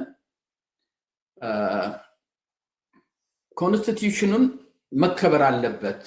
አንዱ ለምሳሌ ስለ ፕሮፐርቲ ላይ ጠንካራ እንትን አለው። መንግስት ያንተን ቤት ለመውሰድ ለእድገት የሚያስፈልግ ከሆነ በመጀመሪያ ነው ህዝቡ በዛ አካባቢ ያለው ህዝብ ተመክሮ ከዛ እንደገና ደግሞ ጊዜ ተሰጥቶህ እንደገና ደግሞ በማርኬቱ ወይንም ገበያው በሚለው ደረጃ ኮምፐንሴሽን ወይንም ደግሞ ካሳ ተከፍሎህ ነው ይላል። እሱ በአሁኑ ጊዜ በመስኮት ወጥቷል። እንዲሁም ጠቅላይ ሚኒስትር ወጥተው ጅማ ያሉ ሰዎች እኮ መሬታቸውን ወስደው አንድም ኮምፕሌን ያደረጉ የለም፣ ምንድነው ኮምፕሌን የምታደርጉት እስከሚሉበት ደረጃ ላይ ተደርሷል። ያን ያህል ፕሮፐርቲ ራይት ቫዮሌሽን ጀስቲፋይድ እየተደረገ ነው። ቅድም እንዳልኩት የትም አገር ፕሮፐርቲ ራይት ቫዮሌት እየተደረገ ያደገ የለም። አክቹዋሊ ኢቭን ወደ ቻይና እንመለስና ድሮ ሁሉ ነገር የመንግስት ነው። ኢቭን ገበሬዎቹ ያመረቱትን ወደ ኢንዱስትሪያላይዜሽን በገቡበት ጊዜ ምንድነው መንግስት ያደረገው? ለኢንዱስትሪያላይዜሽን ይሄን ያህል ገንዘብ እንፈልጋለን ብሎ ለእያንዳንዱ ገበሬ ይሄን ያህል ይደርስብሃል አንተ ያን ማዋጣት አለብህ ተባለ። ያ ገበሬ ያመረተው ከዛ ብዙም ከፍ የማይል ከሆነ ልክ መንግስት የመደበበትን ብቻ ከሆነ መንግስት መጥቶ ያንን ይወስዳል። በረሃብ አለቀ። ቅድም 10 ሚሊዮን ህዝብ አለቀ ያልኩት ለዛ ነው። በእንደዛ ደረጃ እድገት ታይቶ ነበረ። አሁን ግን ወደ 1978 ላይ አንዱ ለውጥ ያደረጉት ነገር ምንድነው? ፕሮፐርቲ ራይት ማክበር አለብን። ያን ፕሮፐርቲ ራይት ደግሞ ህጉን ማስከበር በጀመሩበት ጊዜ አንዱ ትልቅ የሆነው ነገር ምንድነው? በጣም ብዙ ሎው ስኩሎች ተከፈቱ። ምክንያቱም በጣም መከበር ያለበት ነገር እንዲሁም አንዳንድ ጊዜ አንዳንድ ስዕል ልታዩ ትችላላችሁ። መንገድ ሲሰራ ትልቅ መንገድ 5-6 ሌን ያለው ትልቅ መንገድ ሲሰራ ከዛ ውስጥ አንዱ ሰውዬ እኔ አልሸጥም መንግስት የሰጠኝ በቂ አይደለም ሲል ስዕሉ ላይ ምንድነው የምታዩት? መንገዱ ይሰራል። ያ ሰውዬ ግን መሀከሏ መንገድ ላይ ቤቱ ቁጭ ትላለች እና ያንን ያህል ነው የፕሮፐርቲ ራይት ያከበሩ። ከዛ በኋላ ነው ማደግ እና መመንደግ የጀመሩት። የመጀመሪያው ነገር መንግስት መደረግ ያለበት የኮንስቲትዩሽናል ኦርደሩን መጠበቅ ነው። አንዱ የኮንስቲትዩሽናል ኦርደር ደግሞ የመጀመሪያ ምንድነው የሚለው? ለአገሪቷ እድገት ውሳኔ የሚያደርገው ፓርላማው ነው። የገቨርንመንቱን ባጀት ኦቨርሳይት ኦቶሪቲ ያለው ፓርላማው ነው ይላል። አሁን ያ ፈርሷል። ጠቅላይ ሚኒስትሩ አንድ ግለሰብ ነው የአገሪቷን ጠቅላላ ኢኮኖሚ ላይ ውሳኔ የሚሰጠው። አትጠይቁኝ ገንዘብ ከየት እንደማመጣ፣ አትጠይቁኝ ምን ላይ እንደማወጣ የሚል አይነት ደረጃ ላይ ነው። እሱ የመጀመሪያው መቀየር ያለበት ነገር ነው። የኢኮኖሚውን እድገት ለማምጣት ማለት ነው። ያ ኢኮኖሚክ እድገት ሲመጣ የድህነትንም አብሮ ስለሚያጠፋ ማለት ነው። ሌላው ምንድነው? ይሄ ከካድሬ ሌድ ወደ ኤክስፐርት ሌድ የሆነ ቢሮክራሲ ያስፈልጋል። በአሁኑ ጊዜ በምንመለከትበት ጊዜ ሪሊ እንደው ስም መጥራት አልፈልግም፣ ግን እያንዳንዱን የሚኒስተር አግሪካልቸር በል ኢንዱስትሪ በል ያ ሰው ኢቭን የውጭ ጉዳይ ሚኒስተር፣ እነዚህ መሰረታዊ የገንዘብ ሚኒስተር፣ እነዚህ በተለይ መሰረታዊ የሆነ ትልቅ ሚና ያላቸው ሚኒስተሮች እንኳን በዛ ፊልድ ውስጥ በትምህርቱ በልምዱ ምንም ምንድነው ትራክ ሬከርድ ያላቸው አይደሉም። የሚወሰነው በፖለቲካ ነው። ያን መቀየር አለበት። እነዚህ ያደጉትን ሀገሮች በሞላ የተመለከትን እንደሆነ እነ ኮሪያን እነ ሲንጋፖርን የተመለከትን እንደሆነ ከሀገር ውስጥ አይደለም ከሀገር ውጭ በባትሪ እየፈለጉ ነው ለዚህ ቦታ የማን ነው የሚመጥነው እየተባለ የተደረገው። እሱ ሁለተኛው ነው። ሶስተኛው የኢኮኖሚክ ዲቨሎፕመንት ብዙ ዲቤት ያስፈልገዋል። በቲንክ ታንክ ደረጃ፣ በዩኒቨርሲቲ ደረጃ፣ በህብረተሰብ ደረጃ፣ በመንግስት ፖሊሲ ሜከርስ ደረጃ እና እነዚህ የዳያስፖራውን ሮል በማስፋት ደረጃ አሁን ዳያስፖራውን የተመለከክ እንደሆነ እነዚህ ታዳጊ ሀገሮች የሚባሉት ምንድን ነው ያደረጉት? ዳያስፖራውን የፈለጉት ወይ ኖሌጅ ይዞ እንዲመጣ መጥቶ ኖሌጁ እንዲያስፋፋ፣ አለበለዚያ ካፒታሉን ይዞ መጥቶ ማኒፋክቸሪንግ ውስጥ እንዲገባ፣ እንደነ ህንድ የመሳሰሉት ደግሞ ኢንዱስትሪ ምንድነው ቴክኖሎጂ ውስጥ እንዲገባ ነው ያደረጉት። ያንን ለማድረግ የሚያስፈልገውን እርዳታ እያደረጉ የባንክ እንትን እያመቻቹ ለዛን የተጠቀሙበት ዳያስፖራውን። የእኛን ዳያስፖራ የተመለከክ እንደሆነ መንግስት ለምንድን የተጠቀመበት? ኮንዶሚኒየም እንዲገዛ ነው። የተወሰኑት ማኑፋክቸሪንግ ውስጥ የገቡት ሲያለቅሱ ነው የምታያቸው። እና እነዚህ መቀየር አለባቸው። ሌላው የኮራፕሽን እንትን ነው። አሁን አንዳንድ ጊዜ ቤት አለህ፣ ቤትህን የተከራየው ሰውዬ ቤቱን ለቆ ለማከራየት ሌላ ሰው ይመጣል። አንተና ያ ሰውዬ ትደራደሩና የመንግስት ህግ ምን ይላል?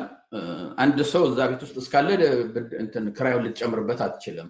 ግን ሌላ ሰው አዲስ ሰው ከመጣ ቤቱን ካደስከው፣ ፈርኒቸርም ካለ ውስጡ ፈርኒቸሩን ከቀየርከው ልትጨምር ትችላለህ የሚል ነውና አንተ ከሰውየው ጋር ተስማምተህ እሺ ብሎ ተከራይም አግኝተህ መንግስት ማጽደቅ አለበት ትባልና መንግስት ጋር ስትሄድ አይ ይሄ ያላጸድቅም ከፈለክ የአንድ ወር ክራዩን ለኔ ስጠኝ የምትባልበት ሀገር፣ እንደዚህ በግልጽ የሆነበት ሀገር፣ ጠቅላይ ሚኒስትሩ ራሱ አንደር ዘ ቴብል አይደለም በድብቅ እንኳን አይደለም ጉቦ የምትሰጡት በባንክ ነው ትራንስፈር የምታደርጉት በሚልበት ሀገር፣ ከንቲባዋ ማን እንደሆነ አላውቅም 40 ሚሊዮን ብር የጨመረው ባንኬ ውስጥ ገብቶ ነበረ ግን ወስጄ ለድሃ በትኜዋለሁ በምትልበት ጊዜ የከተተው ሰውዬ ሳይመረመር ሳይያዝ ለማን እንደሰጠች ሳትመረመር ሳይጠየቅ እንደዚህ ኮራፕሽን ኢንስቲትዩሽናላይዝድ የሆነበት ሀገር የአገርም ኢኮኖሚ መድቀቅ፣ የድህነት መስፋፋት ብዙም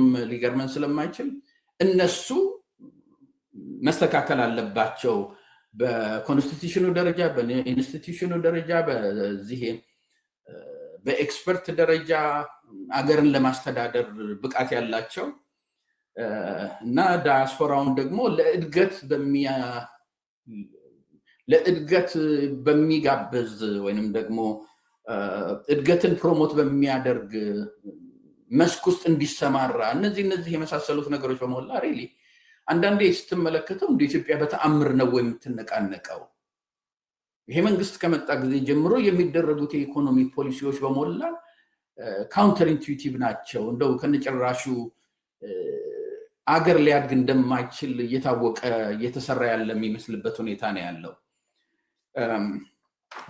ይሄን ካልኩ በኋላ ፖቨርቲ ተጨረሱ።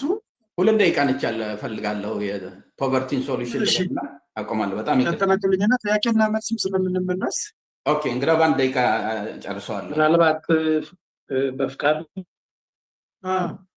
1-2 ደቂቃ፣ ምክንያቱም ምን ያካሄዳችን የመሰለኝ መጀመሪያ ድህነቱ ላይ ማውራት፣ ቀጥሎ ለድህነቱ ምክንያት የሆኑት ነገሮች፣ መጨረሻ ላይ ደግሞ ሶሉሽን ስለመሰለኝ መጀመሪያ ላይ ሲምፕሊ ድህነቱን መገለጫውን ኤክስፕሌን ያደረኩት እና ነው። በኋላ አንድ 5 ደቂቃ ብትሰጠኝ ጥሩ ይመስለኛል። በ2 ደቂቃ ጨርሰዋለሁ። 1 ደቂቃ 2 ደቂቃ ጨርሰዋለሁ። ይቅርታ። ይሄ አሁን ፖቨርቲን አይተነዋል በሁሉም መስመር እና ምንድነው መደረግ የሚገባው በምንልበት ጊዜ 3 ኢሚዲየት የሆነ ወይንም ደግሞ አሁን በአጭር ጊዜ መደረግ ያለበት፣ በሚዲየም የምንለው ደግሞ እስከ 5 ዓመት ምናምን በመሳሰለው፣ ከዛ በኋላ እንደው ሎንገር ተርም የምንለው ነው። ኢሚዲየት በምንለው ላይ ሪሊ ድጎማ ነው። በአሁኑ ጊዜ ህዝቡ በጣም ችግር ላይ ነው ያለው። ከውጭ የሚመጣው ነው እየጨመረ ቢመጣም ድህነቱ በጣም ከዛ የበለጠ እየፈጠነ ስለመጣ እንዴት ነው ሊደረግ የሚችለው? እንዴት ስታቢላይዝ እናድርገው? አትሊስት እኮ ድህነትን ባናጠፋው እንኳን ድህነት እየባሰ እየሄደ ነው ያለው። እንዴት ስታቢላይዝ እናድርገው? እንዴት አድርገን ደግሞ ሴፍቲኔት እንፍጠር ወይም ድጎማውን እናስተካክል የሚል ራሱን የቻለ ትልቅ ዲስከሽን እና ፖሊሲ የሚያስፈልገው ነው። በሚዲየም ደረጃ ደግሞ እንዴት አድርገን ነው ምንድነው ይሄ ሩራል እና አርባን ፖቨርቲን በምናይበት ጊዜ ድሮ እኮ አዲስ አበባ ውስጥ ብዙ ፖቨርቲ አልነበረም። አሁን ነው ትልልቅ ከተማዎች ሁሉ ፖቨርቲ የገባው። የሜዲካል ዶክተር እኮ አሁን ፖቨርቲ ጫፏ ላይ ነው ያለው። የዩኒቨርሲቲ አስተማሪዎች፣ የትምህርት ቤት አስተማሪዎች እነሱ ሁሉ ችግር ላይ ነው ያሉት እና ያንን እንዴት አድርገን ነው የምናስተካክለው? ይሄ አክሰስ ቱ ክሊን ዋተር እና የመሳሰሉት ለኤሌክትሪሲቲ የመሳሰሉት እንዴት ነው? ምክንያቱም እነዚህ ፓርት ኦፍ የፖቨርቲ ሜጀርመንት ስለሆኑ ሎንግ ተርም ላይ እንግዲህ የኢኮኖሚክ ፖሊሲው ነው። ኢኮኖሚያችንን ፖሊሲያችንን እንዴት እናስተካክል? ኢኮኖሚው ካላደገ በስተቀር ፖቨርቲ ሊመጣ አይችልም። ከተማ ደግሞ በማስዋብ ኢንዱስትሪውን ስታሳድግ፣ አግሪካልቸር ስታሳድግ ፕሮዳክቲቪቲ ታሳድጋለህ፣ ስራ ትፈጥራለህ፣ ኤክስፖርት ታመጣለህ፣ የውጭ ምንዛሬን ትቀንሳለህ። ይሄ እኮ ወይ ኤክስፖርት የሚደረግ ገንዘብ አያመጣም፣ ስራም አይፈጥርም። ቢልዲንጎቹ ተሰርተው ሲያልቁ ሁሉ ነገር ያከትምለታል። በዚህ ላቁምና ይቅርታ ጋራ በዚህ ያቆማለሁ። አመሰግናለሁ ዶክተር ዮናስ ሰፋ ያለ ተንታኔ ስጪ። በቀጥታ ወደ አውቶሜሽን አልፋለሁ። እንግዲህ ቅድም የድህነትን ገጽታ ወይም የዛሬ መልኮቹ የሚገልጽ ምስል ከሳች ሀሳብ አቅርበውልን ነበር። አሁን ደግሞ መዋቅራዊ ችግሮች ምንድን ናቸው ለዚህ አይነት ድህነት የሚዳርጉ እና ምን አይነት የመፍትሄ ሀሳቦች ሳሉ የሚለው ላይ ሪፍሌክት እንዲያደርጉ አንድ 10 ደቂቃ ቅድም የሚያስተርፉት ስላለ 10 ደቂቃ ግድ የለም 5 ደቂቃ ይበቃኛል። በጥልቀት አልሄድበትም። ያው እንግዲህ እኔ ቅድም እንዳልኩ ሂስቶሪካል አካውንቱን አንስቶ ትራጀክተሪውን መመልከት ላለንበት ነባራዊ ሁኔታ ይጠቅማል ብዬ ነው የማስበው። የኢትዮጵያ ኢኮኖሚ እንግዲህ ከአፄ ኃይለ ሥላሴ ጀምሮ ከ2.4 ቢሊዮን ተነስቶ ምናልባት 2024 ዓ.ም ላይ ወደ 149.74 ቢሊዮን ዶላር ደርሷል። እንግዲህ ከዚህ በኋላ አቬሬጅ የኢትዮጵያ ጂዲፒ ግሮዝ ዊዝ ስታቢላይዜሽን ትራጀክተሪ እስከ 6.4% ይደርሳል የሚል ግምት ነው ያለው። እንግዲህ አንዳንዶች ከዛ በታች ነው የሚለው አሉ፣ ከዛም ላቅ አድርገው የሚወስዱት አሉ እና አቬሬጁን ይህንን ብንወስድ ምንድን ነው የገጠመን ችግር? ኢትዮጵያ ውስጥ በተወሰነ ደረጃ መካከለኛ ገቢ ያለው ማህበረሰብ እየተፈጠረ ነበር።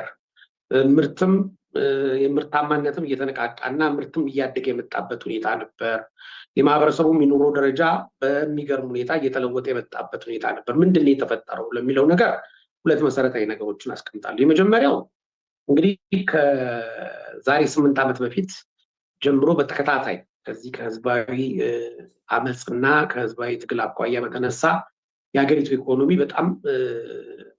በጣም ስሎ ያደረገበት፣ ቀላል የማይባል ሀገሪቱ ውስጥ የተፈጠረ ንብረት የወደመበት፣ ፋብሪካዎች የተዘጉበት፣ በፈለግከው ቦታ የፈለግበት አካባቢ ተንቀሳቅሰ መስራት የማትችልበት ሁኔታ የተፈጠረበት ጊዜ ነበር። ያ የፈጠረው ምስቅልቅል ይህ ነው የማይባል ፈተና በሀገሪቱ ላይ ጥሎ ነው ያለፈው። ብዙ ፋብሪካዎች ተቃጥለዋል። ብዙ ግብርና ላይ ትልቅ አስተዋጽኦ የነበራቸው የግብርና መሬቶች ወድመዋል። እዛ ላይ ሰሩ የነበሩ ሰዎችን በተፈጠረው ሰላም መጣጣት አካባቢውን እየለቀቁ ሄደዋል። ምክንያቱም እንደዚህ አይነት ነገር የሚያስከትለው ችግር ምንድን ነው? ያ ሁልጊዜም ስኪል በኢኮኖሚ ውስጥ ትልቅ ኢምፖርታንት ፋክተር ስኪል ነው አይደለ? ሰዎች ወደ ንግድም ይምጡ፣ ወደ ግብርናም ይምጡ፣ ወደ አግሪካልቸር ወደ ኢንዱስትሪያላይዜሽን ይምጡ፣ በፕሮሰስ ውስጥ የሚያዳበሩት ስኪል በጣም ቫሊዩ አለው። ይሄንን ቫሊዩ የፈጠሩ ሰዎች ከዚህ አይነት አሰራር ሲወጡ፣ ከስራው ሲወጡ ወይንም ደግሞ በተፈጠረ የፖለቲካ እንቅስቃሴ ተገፍተው ሲወጡ ነገሮችን የምንጀምረው እንደ አዲስ ነው። ነባር የነበረው እውቀት የፈጠረው አቅም የፈጠረው ጉልበት የነበረው ሰው ተገፍቶ ይወጣል በተለያየ ምክንያት። እሱን የሚተካው ሰው መጥቶ ያንን ቦታ ይዞ ውጤት እስኪያመጣ ድረስ ደግሞ ግፊት ተጽዕኖ ይፈጠራል። ሁለተኛው ነገር ከዚህ ጋር ተያይዞ ያልኩ ቀላል የማይባል ካፒታል ጉድስ ነው ሀገሪቱ ላይ ወደመው ዛሬም ድረስ ማንም ዜጋ የፈለገበት ቦታ ተንቀሳቅሶ በግብርና ላይ መሰማራት፣ በኢንዱስትሪ ላይ መሰማራት፣ በማኒፋክቸሪንግ ወይም ደግሞ በሰርቪስ ላይ መሰማራት የሚችልበት ሁኔታ የለም። ከ28 ዓመት በፊት ጀምሮ ቆሟል የሚል እምነት አለ። ከዛ እንግዲህ ይሄ አንደኛውና መሰረታዊ ችግር ነው። ከዛ ቀጥሎ ደግሞ ብዙም ዓመት ሳይቆይ ኢትዮጵያን ከፍተኛ ዋጋ ያስከፈላት ጦርነት መቀስቀሱ፣ ያ ጦርነት ደግሞ ቀላል የማይባል የማህበረሰቡን አካል ወጣቱን አንደኛ በጦርነት ወጥሮ ይዟል። ሁለተኛ በጦርነት መያዙ ብቻ አለ ማምረት የሚገባው ኃይል ማምረት እንዳይችል ምክንያቱም በጦርነቱ ሲያዝ በማድረጉ። ሶስተኛ ለምርት አገልግሎት መስጣት የሚችሉ ቦታዎች መሬትም በል ፋብሪካም በል ወይንም ደግሞ አገልግሎት ሰጪ አካላት ወይንም ቦታዎች ይህንን ማድረግ አለመቻላቸው ያስከተለው ምስቅልቅል ቀላል አይደለም። አገሪቱም ለረጅም ጊዜ የፈጠረችውን ሀብት ጦርነቱ ኮንሱም አድርጎታል ማለት የሚችልበት ሁኔታ ተፈጥሯል እና ቀላል የማይባል አቅም ገንብታ ነበር። ያ በትሪሊየን የሚቆጠር ብር የሀገሪቱን አቅም አዳክሞታል። እንግዲህ ይህን ተከትሎ ደግሞ ለስራ አስፈላጊ የሚባለው የማህበረሰብ አካል በጦርነት ከመጠመዱ በላይ ዛሬ እንደምናውቀው ለከፍተኛ ስደት ተዳርጓል። ስራውም የለም፣ ኦፖርቹኒቲም እየመጣ አይደለም። እንግዲህ መሆን የነበረበት ምንድነው ካልን ይህንን ይዘን ዮናስ የእርሶ ከሆነ ሚት ቢያደርጉልን ይቀጥል። በፍቃዱ ይቀጥሉ። እንግዲህ ይሄ አንዱ መገለጫው ነው። ሁለተኛ ደግሞ የኢትዮጵያ ኢኮኖሚ ኢህአዴግ ከስልጣን እንግዲህ ኢህአዴግ ወርዷል አልወረደም፣ አሁን ያለው ማን ነው ምንድን ነው የሚለው ለፖለቲካል ዲቤት እንተወውና አዲሱ ስርዓት ወይም ደግሞ ከዛኛው ስርዓት ውስጥ የወጣው ስርዓት ወደ ስልጣን ከመጣ በኋላ ከመምጣቱ በፊት በነበሩበት ዘመን ኢትዮጵያ ውስጥ ኢኮኖሚ ወደ ስታግፍሌሽን የሄደበት ነበር። በሚገባው ፍጥነት ለማደግ የሚያስፈልገው የውጭ ምንዛሪም ሀብትም እየተመናመነ የመጣበት ሁኔታ ነበር። ትልቅ ብድሮችን በመወሰዳቸው እና የዴት ሰርቪሲንግ ጊዜው በመድረሱ ብድር መክፈል አገሪቱ ለሌላ ልማት ታውሎ የነበረውን ገንዘብ ኮንሱም በማድረጉም ያስከተለው መዘዝና ምስቅልቅል ቀላል አይባልም። እንግዲህ መሆን የነበረበት ምንድን ነው? በእኔ እምነት እነዚህ ችግሮች እንዳሉ ሆነው እንግዲህ በማህበረሰብ ውስጥም የተፈጠረው ግጭቱ የወለደው ስራን ለመስራት የማያስችሉ ሁኔታዎች እንደተጠበቁ ሆነው ኢትዮጵያ ትልቅ ስራ ሰራች የሚባለው በኢህአዴግ ዘመን እንግዲህ በአብዛኛው ከሌበር ከካፒታል እና ከፕሮዳክቲቪቲ አኳያ ስንመለከተው ከ1990 እስከ 2010 ድረስ ቀላል የማይባል ትልቅ ኢንቨስትመንት የተደረገው በካፒታል ላይ ኢንፍራስትራክቸር። እንግዲህ አንድ ሀገር እንደ ኢትዮጵያ ያለ ድሃ ሀገር ምንም አይነት መሰረተ ልማት የሌለው፣ መንገድ የሌለው፣ ድልድይ የሌለው፣ መብራት የሌለው፣ አገልግሎት ለመስጠት የሚያስችሉ ተቋማት የሌለው ሀገር ወደ ምርታማነት ለመግባትና የምርታማነትን ፕሮዳክቲቪቲ ለማሳደግ የሚያስችሉት ትልቁ ስራው መሆን የነበረበት ካፒታል ኢንቨስትመንት ነው። which was the right decision ብዬ ነው የማምነው። ትክክለኛው ዲሲሽን ነበር ወይም ትክክለኛ ውሳኔ ነበር ብዬ ነው የማምነው። ያ ውሳኔ ግን ከ8 ዓመት በኋላ አረጋግጦ ስታብላይዝ አድርጎ ያንን ወደ ግሮዝ መለወጥ ሲቻል ወይም መደረግ ሲገባበት ያንን ተከትሎ መደረግ የሚገቡ ስራዎች አልተሰሩም። ለምሳሌ ቀላሉ አንዱ ነገር በወቅቱ አግሪካልቸር ከሀገሪቱ አጠቃላይ ምርት ውስጥ እስከ 80% ይወስድ ነበር። ባይዘዌ ዛሬ አሁን በአግሪካልቸር እና በሰርቪስ መካከል ያለው ጋፕ ከመጥበቡ የተነሳ አግሪካልቸር የሰርቪስ ተከታይ ሆኖ ወይም የአገልግሎት ሴክተሩ ተከታይ የሆነበት ሁኔታ ተፈጥሯል እና በዛ ወቅት የተፈጠረውን አጠቃላይ ሀገራዊ ኢንፍራስትራክቸሩን የተፈጠረውን የካፒታል ሀብት በመጠቀም ሰዎች ለምርታማነት እንዲነሳሱ ማድረግ መሰራት ነበረበት። ለዚህ ከሚጠቅሙ ነገሮች ውስጥ አንዱ አግሮ ኢንዱስትሪ ላይ ኢንቨስት አለመደረጉ ነው። አግሮ ኢንዱስትሪ ላይ ኢንቨስት ቢደረግ ኖሮ የወርልድ ባንክ ሪፖርት ላይ ነው ያየሁት። አግሮ ኢንዱስትሪውን ወዲያው ያ የካፒታል ኢንፍራስትራክቸር አገሪቱ ውስጥ ከተገነባ በኋላ ኢኮኖሚውን ለማሳለጥና ለማንቀሳቀስ የሚያግዘው አቅም ስለተፈጠረ በቀላሉ ገበያ መምጣት የሚቻልበት ሁኔታ ወይም እዛውም አካባቢ አምርቶ ወደ ገበያ መምጣት የሚቻልበት ሁኔታ በተፈጠረበት አቅም ላይ የማስቀጠል ትራጀክተሪውን የማስቀጠል ስራ ከመሰራት ይልቅ ሌሎች አማራጮች ነው የተወሰዱት። የተለየ ትኩረት የተሰጠው ሰርቪሱ። በሚገርመው ሁኔታ እንግዲህ ማኒፋክቸሪንጉ ትልቅ ስራ ቀጣሪ ነው። ቀጥሎ ማነው? አንደኛው አግሪካልቸር ነው፣ አግሮ ኢንዱስትሪ ወይም አግሪካልቸር በራሱ። ቀጥሎ የነበረው ደግሞ ማኒፋክቸሪንግ ነው። አሁን ግን ትልቁ ስራ ቀጣሪ የሆነ ኢትዮጵያ ውስጥ ሰርቪስ ኢንዱስትሪ ነው። ሰርቪስ ኢንዱስትሪው የምርታማነት መገለጫ የለውም። በእርግጥ ለኢኮኖሚ የሚኖረው ኮንትሪቢዩሽን አለ። ኦኬ አታችድ የሚሆነው ግን እሴት በሚፈጥሩ የተለዩ ቫልዩዎች ላይ ባለመሆኑ እዛ ላይ ኢንቨስት መደረጉ ምን ፈጥሯል? ፕሮዳክቲቪቲ ጋፕ ፈጥሯል። ይሄ ፕሮዳክቲቪቲ ጋፕ ቅድም እንዳልኩት አንድ ምሳሌ ባስቀምጥ አግሮ ኢንዱስትሪ ላይ ኦኬ ግብርናው የፈጠረውን ሀብት ወደ ኮንሱመብል ፕሮዳክት ወደ ሰከንድ ዲግሪ ፕሮዳክት መለወጥ የሚቻልበት እድል ቢኖር ኖሮ 122% እድገት ያ ሴክተር ማሳየት ይችል ነበር። በተቃራኒው ግን አሁን ፕሮዳክቲቪቲ ጋፕ ከመፍጠሩም በላይ እድገቱ ከ60% በላይ መሆን አልቻለም እያመጣ ያለው ማለት ነው። እንግዲህ አግሪካልቸር አሁን እንዳልኩት ከአጠቃላይ ሀገሪቱ ጂዲፒ እያንዳንዱ ኢምፕሎይ እድገቱ ከአጠቃላይ 1% ለጂዲፒ ከሚኖረው ለአጠቃላይ ሀገራዊ ምርት ከሚኖረው አስተዋጽኦ አኳያ ስናየው ኢላስቲሲቲው ወይንም ደግሞ የመለጠጥ አቅሙ በጣም ጠባብ፣ ብዙ አግሪካልቸሩ ብዙ ሰራተኛ ብዙ ፕሮዳክቲቪቲ ማርጂናል ፕሮዳክቲቪቲ ማምጣት ሲገባው ማምጣት አልቻለም። ለእያንዳንዷ ፐርሰንት የአገሪቱ አጠቃላይ ግሮስ ያለው ኮንትሪቢዩሽን ወደ 0.4% እንዲወርድ ሆኗል። ሁለተኛው ሰርቪሱ ነው። ሰርቪሱ በሚገርመው ሁኔታ ትልቅ አቅም የነበረውንና አግሪካልቸሩን ፈጥሮ አሁን ኮንትሪቢዩሽኑ ወደ 0.7% አድጓል። ማኒፋክቸሪንጉ በአብዛኛው 0.5 ነው። በአግሪካልቸር እና በሰርቪስ መካከል የሚንቀሳቀስ ነው። መሆን የነበረበት ግን የተገላቢጦሽ ነው መሆን ያለበት። ለምሳሌ ቅድም እንዳልኩት የቅድም የተነሱት የኤዥያ ታይገር ሀገሮችን ኤክስፒሪየንስ ብናይ ሳውዝ ኮሪያ ወይም ቪየትናምን ብናይ ቀላል ከነበረ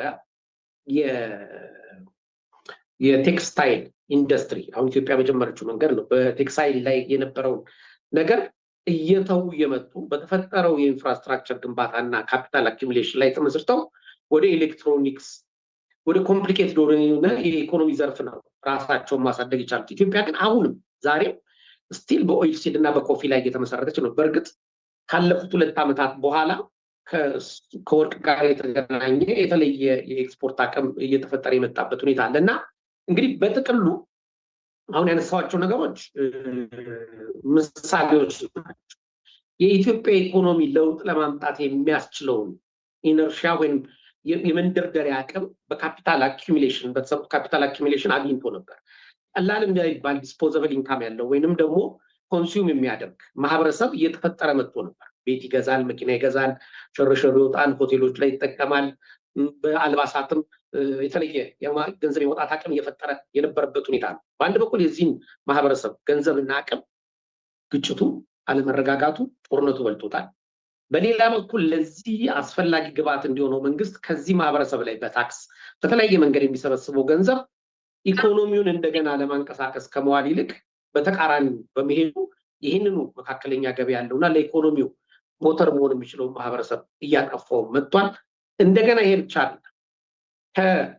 ከአግሪካልቸርና ማኒፋክቸሪንግ ላይ ሊሰራ የሚገባው ስራ ቆሞ ሰርቪሱ ላይ ወጪ በከፍተኛ ሁኔታ ኢንቨስት በመደረጉ ይሄ ኢንቨስትመንትም ደግሞ እየተወሰደ ያለው በተለያየ መንገድ ከዚህ ኢኮኖሚውን ለማሳለጥ እድገትን ለማምጣት ገበያ ያለውን ምርት ለማንሳትና ተጨማሪ ምርት እንዲኖር ለማገዝ የሚችለው ማህበረሰብ እየተጨመቀ በመሆኑ ይሄ ማህበረሰብ አሁን ትግል ውስጥ ያለው ምንድነው? መካከለኛ ገቢ የሚመስል ሀብት ያለው ማህበረሰብ ወደ ዝቅተኛው ላለመውደቅ ትግል እያደረገ ነው። አበቭ አቬሬጅ የሆነው ደግሞ መካከለኛ ገቢ ትንሽ ከፍ ያለ ከመካከለኛው ገቢ ያለው ወይንም በአጭር ጊዜ ውስጥ አድጎ ወደ ከፍተኛ ኢኮኖሚ ሊገባ የሚችለው ማህበረሰብ ደግሞ ወደ መካከለኛ ገቢ እንዲያወርድ ትግል እያደረገ ነው ያለው። እንግዲህ ሁልጊዜ ፒራሚዱ እየጠበበ ስለሚመጣ ከላይ ወደ ታች የሚወርደው ቁጥር ጥቂት ነው፣ የሚያስከትለው ኮንሲኩዌንስ ግን ከሪሶርስ አኳያ በጣም ሲግኒፊካንት ነው የሚል እምነት ነው ያለኝ። እንግዲህ እንግሊዝኛ ስቀላቅል ይቅርታ፣ ምክንያቱም አጠቃላይ ሀገራዊ ሪፖርቶቹ በዚህ መልክ የሚቀርቡ በመሆናቸው እና አንዳንዶቹንም ቃላት ወደ አማርኛ ለመለወጥ አስቸጋሪ ስለሆነ ነው። እንግዲህ ከዚህ በተረፈ በጥያቄና መልስ እንድንሄድበት ጋብዛለሁ። አመሰግናለሁ ለሰጠኝ ጊዜ። እሺ፣ እኔም በድጋሚ አመሰግናለሁ። አሁን ማስታወቂያ ዲቴል ለማስታወስ ያክል የፕሮፌሰር መስፍን ወልደማርያም ፋውንዴሽን በገንዘብ ማገዝ የምትፈልጉ ለዚህ ዌቢናር በተሰራው ባነር ላይ በተቀመጡት የኢትዮጵያ ንግድ ባንክ እና የአቢሲኒያ ባንክ አካውንቶች ድጋፎቻችሁ ማድረግ ትችላላችሁ። እንዲሁም የፌስቡክ እና የዩቱብ ገጾች አሉ በፋውንዴሽኑ ስም የተፈጠሩ፣ እነሱን ሰብስክራይብ በማድረግ ስራዎቻችንን እንድትከታተሉ። በቀጥታ ወደ ጥያቄና መልስ ነው የማመራው። እጃችሁን አውጡና አክሰስ ይሰጣችኋል። ጥያቄ ያላችሁ ተጠቃሚዎቻችን እጃችሁን አውጥታችሁ ማይክ አክሰስ እንድታደርጉ እናደርጋለን።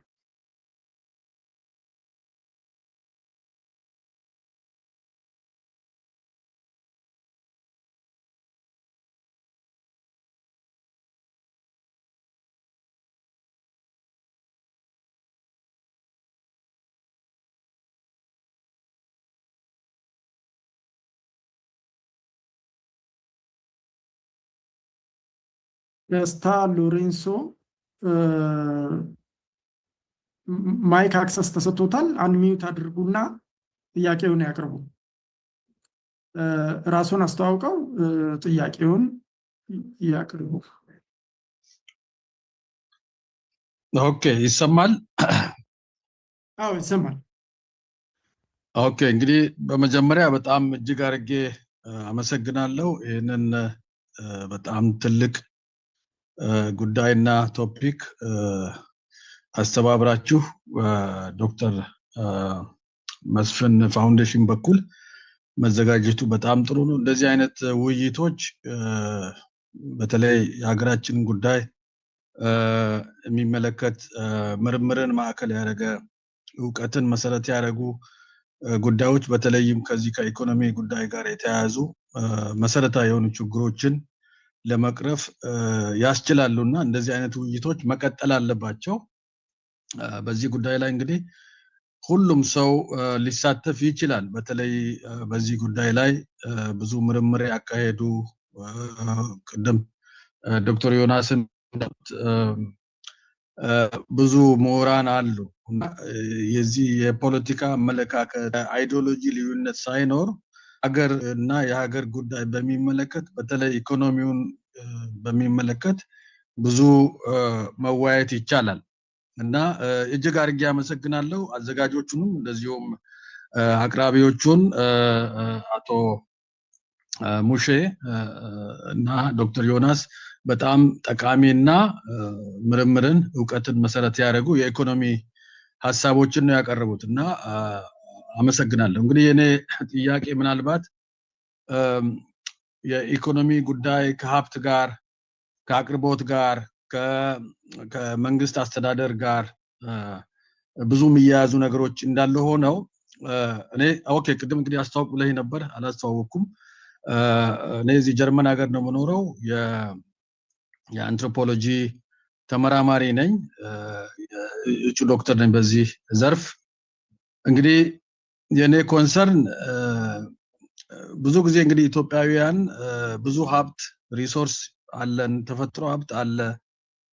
ግን ያንን ደግሞ የማምረት አቅም እንደዚሁም ደግሞ የስራ ባህል ወርክ ኤቲክስ የምንለው በእርግጥ የኢንስቲትዩሽናል ካፓሲቲ ያንን ደግሞ ያለውን ሀብት አስተዳድሮ የመፈጸም አቅም ትጋት እንደዚሁም ያንን ሀብት ደግሞ ሴቭ አድርጎ ቆጥቦ በስራ ፈጥሮ ከመሄድ አንጻር ራሱ የዚህ የማህበረሰቡ ስትራክቸር የባህላችን ጉዳይ እነዚህ ሁሉ አሉ እና ከስራ በተለይ የዚህ ፈጠራን ኢንተርፕረነርሺፕ የስራ ባህል የማምረት አቅም አንጻር ባህላችንን እንዴት ነው የምታዩት ኢኮኖሚስቶች? our culture our norms እንደዚሁም ደግሞ በተለይ የስራ ባህላችን እንዴት ነው? እዛ አካባቢስ መሰራት የለበትም ወይ? ከአመለካከት አንጻር ህዝቡ መንቃት አለበት በብዙ መልኩ። በእውነት አሁን የዚህ ዌስተርን ያደጉበትን ፕሮስፐሪቲ የምንለውን በትክክል አክቹዋሊ የምናየው እዚህ አሁን ጀርመን እኔ ያለሁበት ሀገር ማህበረሰቡ በጣም የስራ ትጉህ ነው። በጣም ስራ ላይ አይቀልድም። የዚህ የጊዜ አጠቃቀማቸው ኢንዱስትሪየስ ነው። እንደገና ደግሞ በተለይ የህጉ ስርዓቱ በጣም ዲሲፕሊን የሆነ ማህበረሰብ ነው እና ወደዛ ማህበረሰቡን ከማሳደግ አንጻር ምን ያህል ተሰርቷል የሚለውን ለመጠየቅ ነው። ጊዜ እንዳልወስድ ግን ብዙ ጥያቄዎች ነበሩኝ። ታንኪዩ በጣም አመሰግናለሁ። ሄሎ ተሰምቶ ይሁን? አዎ አመሰግናለሁ። በቀጥታ ተናጋሪዎቹ መልስ እንዲሰጡበት እመራለሁ። ሌሎችም ጥያቄ ያላችሁ ካላችሁ እባካችሁ እጃችሁን አውጡና የማይክ አክሰስ እንሰጣችኋለን። ዶክተር ዮናስ መጀመሪያ እርስዎ ይመልሱና ከዛ ለአቶ ሙሼም እድል እንሰጣለን።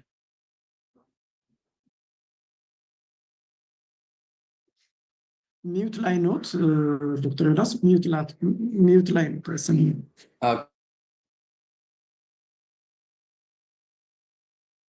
አሁንም ሚዩት ላይ ኖት፣ አይሰማም። ሚዩት ላይ ኖት። አሁንስ? አሁን ይሰማል። ኦኬ። በጣም መሰረታዊ የሆነ ጥያቄ ነው። ብዙ በዚህ ኢሹ ላይ ከአሁን በፊትም አይ ቲንክ ለመጻፍ ሞክሬያለሁኝ። እንዲሁም ምናልባትም አይ ቲንክ አንደኛው ታይትል ኢት ኢዝ ዘ ካልቸር ስቱፒድ የሚል ነው። ካልቸራችን አንዱ ችግር ነው የሚል እምነት አለኝ። ትንሽ ብዙ ሰው የሚያበሳጭም ነው። ሆኖም ግን በተለያየ መስኩ ይሄ በኢኮኖሚው ላይ ብቻ አይደለም። የኢንተሌክቹዋሉን ካልቸር ያየን እንደሆነ ለምንድን ነው የኢትዮጵያ ኢንተሌክቹዋል ለሀገሩ ሊያደርግ የሚችለውን ያህል አስተዋጽኦ ሊያደርግ ያልቻለው? ሀገር ውስጥ ያለው እሺ ተጽዕኖ ተፈጠረበት፣ ይታሰራል፣ ይገደላል፣ ታፍኗል በመንግስት ኃይል። በጣም ትንሽ የማይባል የኢንተሌክቹዋል ቤዝ አለን ዳያስፖራ ላይ እና የዳያስፖራው የኢንተሌክቹዋሉ አንዱ ትልቁ ችግር የኢንተሌክቹዋል ካልቸር ዲቨሎፕ ማድረግ አለመቻሉ ነው የሚል እምነት አለኝ። በኢኮኖሚውም በፖለቲካውም ስንመለከት አሁን አንዱ ምሳሌ በቅርብ ጊዜ የአይኤምኤፍ እንትን ያደረገው ምንድነው ኢምፖዝ ያደረገው ሪፎርም በኬንያ እና በኢትዮጵያ ተካሄደ። ተቀራራቢ ጊዜ ማለት ይቻላል። ኬንያ ውስጥ ህዝቡ በምሳ ሰዓት እየወጣ ትልቅ ሰልፍ አደረገ። አይ ቲንክ ዊዝን 2 ዊክስ መንግስት ፕራይም ሚኒስተር ወጥቶ ህዝቡን ይቅርታ ጠይቆ ያንን ፖሊሲ ህዝቡን ሊጎዳ የሚችል ፖሊሲ ሰረዘ። የኛን የተመለከትክ እንደሆነ ሪሊ ማንም ሀገር ከሚችለው በላይ በተለይ የኢኮኖሚው ተጽዕኖ፣ የፖለቲካው ተጽዕኖ፣ በሚሊዮን የሚቆጠር ህዝብ እየተፈናቀለ ሲባረር ሰው ምንድነው የሚያደርገው? ቤተክርስቲያን ሄዶ ነው የሚጸልየው። ይሄም የካልቸሩ ተጽዕኖ አለበት ነው። እግዚአብሔር የከፈተውን ጉሮሮ ሳይዘጋ አያድርም። ወር ብዙ ጊዜ ሶሉሽን ከሃይማኖት የመፈለግና ለለውጥ ለመታገል ወይም ደግሞ ለውጥን ለማምጣት የህዝቡ እንትን የካልቸራል ችግር አለበት። የኢኮኖሚክ ዲቨሎፕመንት አንዱ ትልቁ ነገር ካልቸራል ትራንስፎርሜሽን ይፈልጋል። በራሱ ኢንዶጂነስሊ ኢኮኖሚው እያደገ ሲመጣ ካልቸሩም አብሮ አዳፕት እያደረገ ይመጣል። ዊሳም ላግ አሁን ለምሳሌ የአሜሪካን እና የአውሮፓን ምናምን የተመለከትን እንደሆነ ኢኮኖሚው ቀስ እያለ ነው ያደገው ኦቨር 200-300 years። ሶሻሉም ቀስ እያለ አብሮ ምንም ላግ ቢኖረውም እየተቀየረ መጣ። በኋላ ላይ ግን የመጡት እንደነ ጃፓን፣ እንደነ ኮሪያ፣ እንደነ ቻይና የመሳሰሉትን ሀገሮች የተመለከትን እንደሆነ በጣም በአጭር ጊዜ ስላደጉ በኢኮኖሚ የካልቸር ደግሞ በቀላሉ የሶሻል ኖርምስ በቀላሉ ሊቀየሩ የማይችሉ ነገር ስለሆኑ መንግስት ትልቅ ካልቸሩን ለመቀየር ትልቅ እንትን አድርጓል። ኦፍኮርስ የቻይና ጊዜ ካልቸራል ሬቮሉሽን ብዙ ሚሊዮን ያለቀበት ሁለት አይነት ካልቸርን፣ አንድ የኢምፔሪያሊዝም ካልቸርን፣ ሁለተኛ ይሄ ከሃይማኖት ውስጥ የሚቀዳውን ወይም ትራዲሽናል የሆነውን ኋላ ቀር የሆነውን ካልቸር እንደምስሳለን በሚል ነው እንትን ያደረገው። ኦፍኮርስ ያም ለእድገቱ አስተዋጽኦ አድርጓል። ያ በህዝቡ ላይ እልቂቱ እንዳለ ሆኖ ኮሪያ ጃፓንን የተመለከትን እንደሆነ በሚጂ ሬስቶሬሽን ጊዜ አንዱ ትልቅ ያደረጉት ነገር ካልቸራል ትራንስፎርሜሽን ነው። እንዲሁም ኮንስቲትዩሽናቸውን ሲቀይሩ የዛን ጊዜ የነበረው ንጉስ የፈረንሳይ ጀነራል ልብስ ለብሶ ነው አዲሱን ኮንስቲትዩሽን ያወጣው። ሚኒስተሮቹን የኮሬ ማን ነው የጃፓን ፀጉር ቁርጣቸውን እንትን ብላችሁ የዩሮፒያን ተቆረጡ ሁሉ ምናምን ይሄ ዝም ብሎ ሲምቦሊክ አይነቱ ነው። ግን በመሰረቱ ትራዲሽናል የሆኑ ሶሳይቲዎች በተለይ እንደ ኢትዮጵያ አይነት እንደ ኢራን አይነት እንደ ማነው ቻይና አይነት እንደ ጃፓን አይነት የሲቪላይዜሽን ሶርስንን የሚሉ ሀገሮች በጣም ትራዲሽናል የሆኑ ካልቸራቸውን መቀየር ስለማይፈልጉ ካልቸራቸውን ደግሞ አዳፕቲቭ ስላልሆነ ያ በኢኮኖሚ ላይ የሚያመጣው ተጽዕኖ በጣም ቀላል አይደለም። ቅድም እንዳልኩት ኢንተሌክቹዋል ኦፒኒየን ሊደር በተለይ በፖለቲካው ላይም ሊወጣ ያልቻለው የኢንተሌክቹዋል ዲቤት ባህላችን ያልሆነው አንድ ቀን ስብሰባ ላይ 10-15 ሰው ያለበት እንኳንስ 100-200 ሰው ያለበት ኮንፈረንስ ላይ ቀርቶ 10-15 ሰው ያለበት ስብሰባ ላይ ሀሳቡን የተቃወምክበት እንደሆነ ወይ ሚስቱን እንደነጠቀው ወይ ወንድነቱን እንደነካህበት ያህል የሚያኮርፍ ባህል ነው ያለን እና እነዚህ ቀላል አይደሉም። እንዲሁም ለድህነታችን መሰረት ናቸው የሚል አይ ቲንክ በዛ ላይ ብዙ ጽፌበታለሁኝ። እሱ መሰረታዊ የሆነ ነው። እንዲሁም ሞር ዳን ኤኒቲንግ አይ ቲንክ ባህላችን ኮንትሪቢዩት አድርጓል ለድህነታችን የሚል እምነት ነው ያለኝ። ግን ደግሞ ብዙ ተቀባይነት ያለው ሀሳብ አይደለም። እሺ፣ መልካም አመሰግናለሁ። አቶ ሙሼ ሰሙ በዚህ ላይ ሪፍሌክት ያድርጉልን። እጃችሁን አውጡልን። እሺ፣ ይቀጥሉ። አመሰግናለሁ። ይቅርታ አቶ ካልኩኝ ማዕረግ ካለ አቶ ብዬ ስለተናገር ይቅርታ። አቶ ሎሬንዞ ቅድም መሰረታዊ ነገሮችን አንስተዋል። ያው የስራ ባህል ካሉ በኋላ ስራ ባህል እንግዲህ ወደ ተቋም ወደ መገንባት ማደግ አለበት። ተቋም ከተገነባ በኋላ ያንን አቅም አስተባብሮ ምርታማነትን ማሳደግ ያስፈልጋል። ምርታማነት እንዲያድግ ደግሞ የመቆጠብና ጠንካራ ሰራተኛ የመፍጠር ነገር ያስፈልጋል። እነዚህ አራት መሰረታዊ ነገሮች በአንድ ሀገር ኢኮኖሚ ውስጥ የሚኖራቸው ተጽዕኖ በጣም በጣም ትልቅ እንደሆነ አውቃለሁ እና ችግሩ ምንድነው? ለምንድነው ይሄንን ነገር ተግባራዊ ማድረግ ያልቻልነው ወደሚለው ስመጣ 3 ነገሮች ይታዩኛል። አንደኛው ሃይማኖትና ባህል ያሳደሩብን ተጽዕኖ ነው የሚል እምነት አለኝ።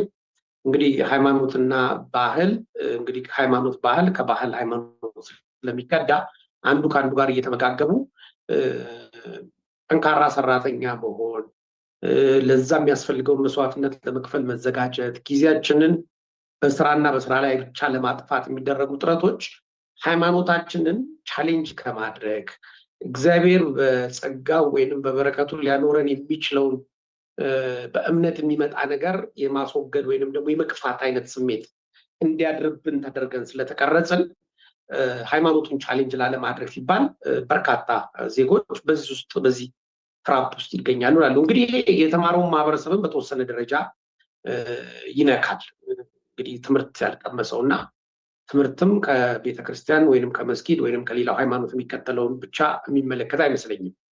ሁለተኛውና መሰረታዊ ነገር ደግሞ ቅድም በተደጋጋሚ የተነሳው ኢትዮጵያ ውስጥ ለረጅም ጊዜ ይሄ ፕሮፐርቲ ራይት ወይንም ደግሞ ዜጎች የፈጠሩትን ሀብት የመጠቀም የራሳቸው መሆኑን የማረጋገጥና በዛ ሀብት የማደግ የመበልጸግ ለሌሎች እድል የመፍጠር መብት ህገ መንግስቱ ላይ በተወሰነ ደረጃ ቢኖርም የተረጋገጠበት ሁኔታ የለም። ስለዚህ ሰዎች ደክመን ጥረን ግረን እኛም ካልተለወጥን ሌሎችም መለወጥ ካልቻልን ያፈራነው ሀብት ተጠቃሚ መሆን ካልቻልን ለምን መድከም፣ ለምን መጣር፣ ለምን መጋር ያስፈልጋል? የኛ የላብ የድካም የጥረት ውጤት ተጠቃሚው ሌላ ከሆነ ወይም መንግስት ከሆነ በቃ ያው በገሌ እንደሚባለው እዛች ላይ አተኩረን ያችኑ ብንሰራ ኢነርጂያችንን ብንቆጥብ ወይንም በሌላ ጉዳይ ላይ ብናውል የሚባል ነገር አለ። ምክንያቱም የተረፈ ምርት የማምረትና ተረፈ ምርትን ወደ ገበያ ወስዶ የራስን አቅም የማሳደግ ባህል ብዙ ጊዜ የለንም። በእርግጥ አርሶ አደሩ ጋር ስንመጣ ያለው የመሬት ይዞታ ውስን ስለሆነ እና የሚፈልገውን ነገር ለማድረግ የሚያስችለው ስላልሆነ ብሌም ልናደርገው ግን እንደዛም ሆኖ በዛች ባለችው መሬት ላይ እንደ ዳውሪ መስራት ልምድ ማዳበር አለበት። ሶስተኛውና እኔ ግን መሰረታዊ ነገር ነው የምለው ዓለም አቀፍ ሪፖርቶችም ላይ በተደጋጋሚ የሚወጣው ድህነቱ ራሱ የፈጠረብን አንገት የመሰበርና የመደፋት በአንድ በኩል፣ በሌላ በኩል ደግሞ ፊዚካሊ ኮምፒተንት ወይም ኤብል ያለመሆን። ለምሳሌ አንድ ኢትዮጵያዊ በፋብሪካ ውስጥ ወይም በኢንዱስትሪ ውስጥ ወይም በግብርና ላይ የሚሰራ ሰው ቀጥለጥ ብሎ 8 ሰዓት መስራት ከዛ እንደገና ደግሞ ኤክስትራ ሃውርስ 3 4 5 ሰዓት የመስራት አቅም አለመኖር በቂ ኒውትሪሽን ያለው ምግብ ባለመመገብ በልጅነታችን በአቀንጭራ ምክንያት ፊዚካሊ መጎዳት እንደገና ደግሞ ተከታታይ የሆኑ ተጽዕኖች ስነልቦናዊ ተጽዕኖች መደማመራቸው የሚያስከትሉት ነው። በቅርብ ጊዜ እኔ ከምሰራበት ኢንዱስትሪ ውስጥ በርካታ ባለሀብቶች ወይም በኢንቨስትመንት ውስጥ መስራት የሚፈልጉ ሰዎች ይመጡና ያማክሩኛል። የሚቸገሩት አንድ ነገር ስኪል የሆነ ትምህርት አይደለም፣ ስኪል ከከተመኝነት ጋር ከመዘመን ጋር የሚመጡ ቀላል ስኪሎች አሉ። ብሎን ፈቶ መግጠም ወይንም ደግሞ በቀላሉ አንድ ነገር ተረድቶ ወደ ስራ የመለወጥ ያንን ደግሞ የማሳደግ አቅም ብዙ ጊዜ የለም። ይሄ አቅም ይሄ ስኪል ኢትዮጵያ ውስጥ ዴክስቴሪቲ የምንለው በፍጹም አለ ማለት አይቻልም። ስለዚህ ከውጭ የመጡ ኢንቨስተሮች እዚህ ሀገር ገብተው በመጀመሪያ የሚቸገሩት ነገር ጸጥ ለጥ ብሎ 8 ሰዓት የሚሰራ የተሰጠውን ነገር በደንብ አድምጦ ሳያበላሽ ሳያጎድል ሳያፈርስ የሚሰራ ኃላፊነት በተሰማው መንገድ የሚሄድ ሰው ለማግኘት ይቸገራሉ። እንግዲህ ይሄ ሰው እንደኔ እምነት አንደኛ በበቂ አመጋገብ ስርዓቱ ስለሚያልፍ አቅም ያንሰዋል፣ ጉልበት ያንሰዋል። ረጅም መንገድ በእግሩ ተጉዞ ግማሹን በአውቶቡስ ግማሹን በእግሩ ተጉዞ መጥቶ ነው የሚሰራው እና ኢነርጂውን የሚጨርሰው መንገድ ላይና በድህነቱ ምክንያት በመቆዘም ስለ ልጆቹ ነገር ጠረጴዛ ላይ ዳቦ ስለማቅረብ ህይወቱን ስለማሻሻል ፈተና ከብድር ለመላቀቅ የሚደረግ ጥረት ውስጥ ነው የሚያጠፋው እና በሰከነ መንፈስና አይምሮ ስራ ለመስራት የማያስችለው ነገር የለም እና እነዚህ 3 ነገሮች አንዱ ያንዱ ግብዓት ነው፣ አንዱ ያንዱ ውጤት ነው። እነዚህ 3 ነገሮች በጣም ተጽዕኖ አሳድረውብናል ብዬ አምናለሁ እና እነዚህን ለመስመር አንዳንዶቹ የኢኮኖሚ እድገትና ልማት ብልጽግና መምጣት ተጽዕኖ ያመጣሉ ብዬ አምናለሁ። ሁለተኛው ትምህርት ነው። ማህበረሰቡን በማስተማር ይህንን ነገር በመስራቱ ተጠቃሚ እንደሚሆን በማሳየት ይሆናል።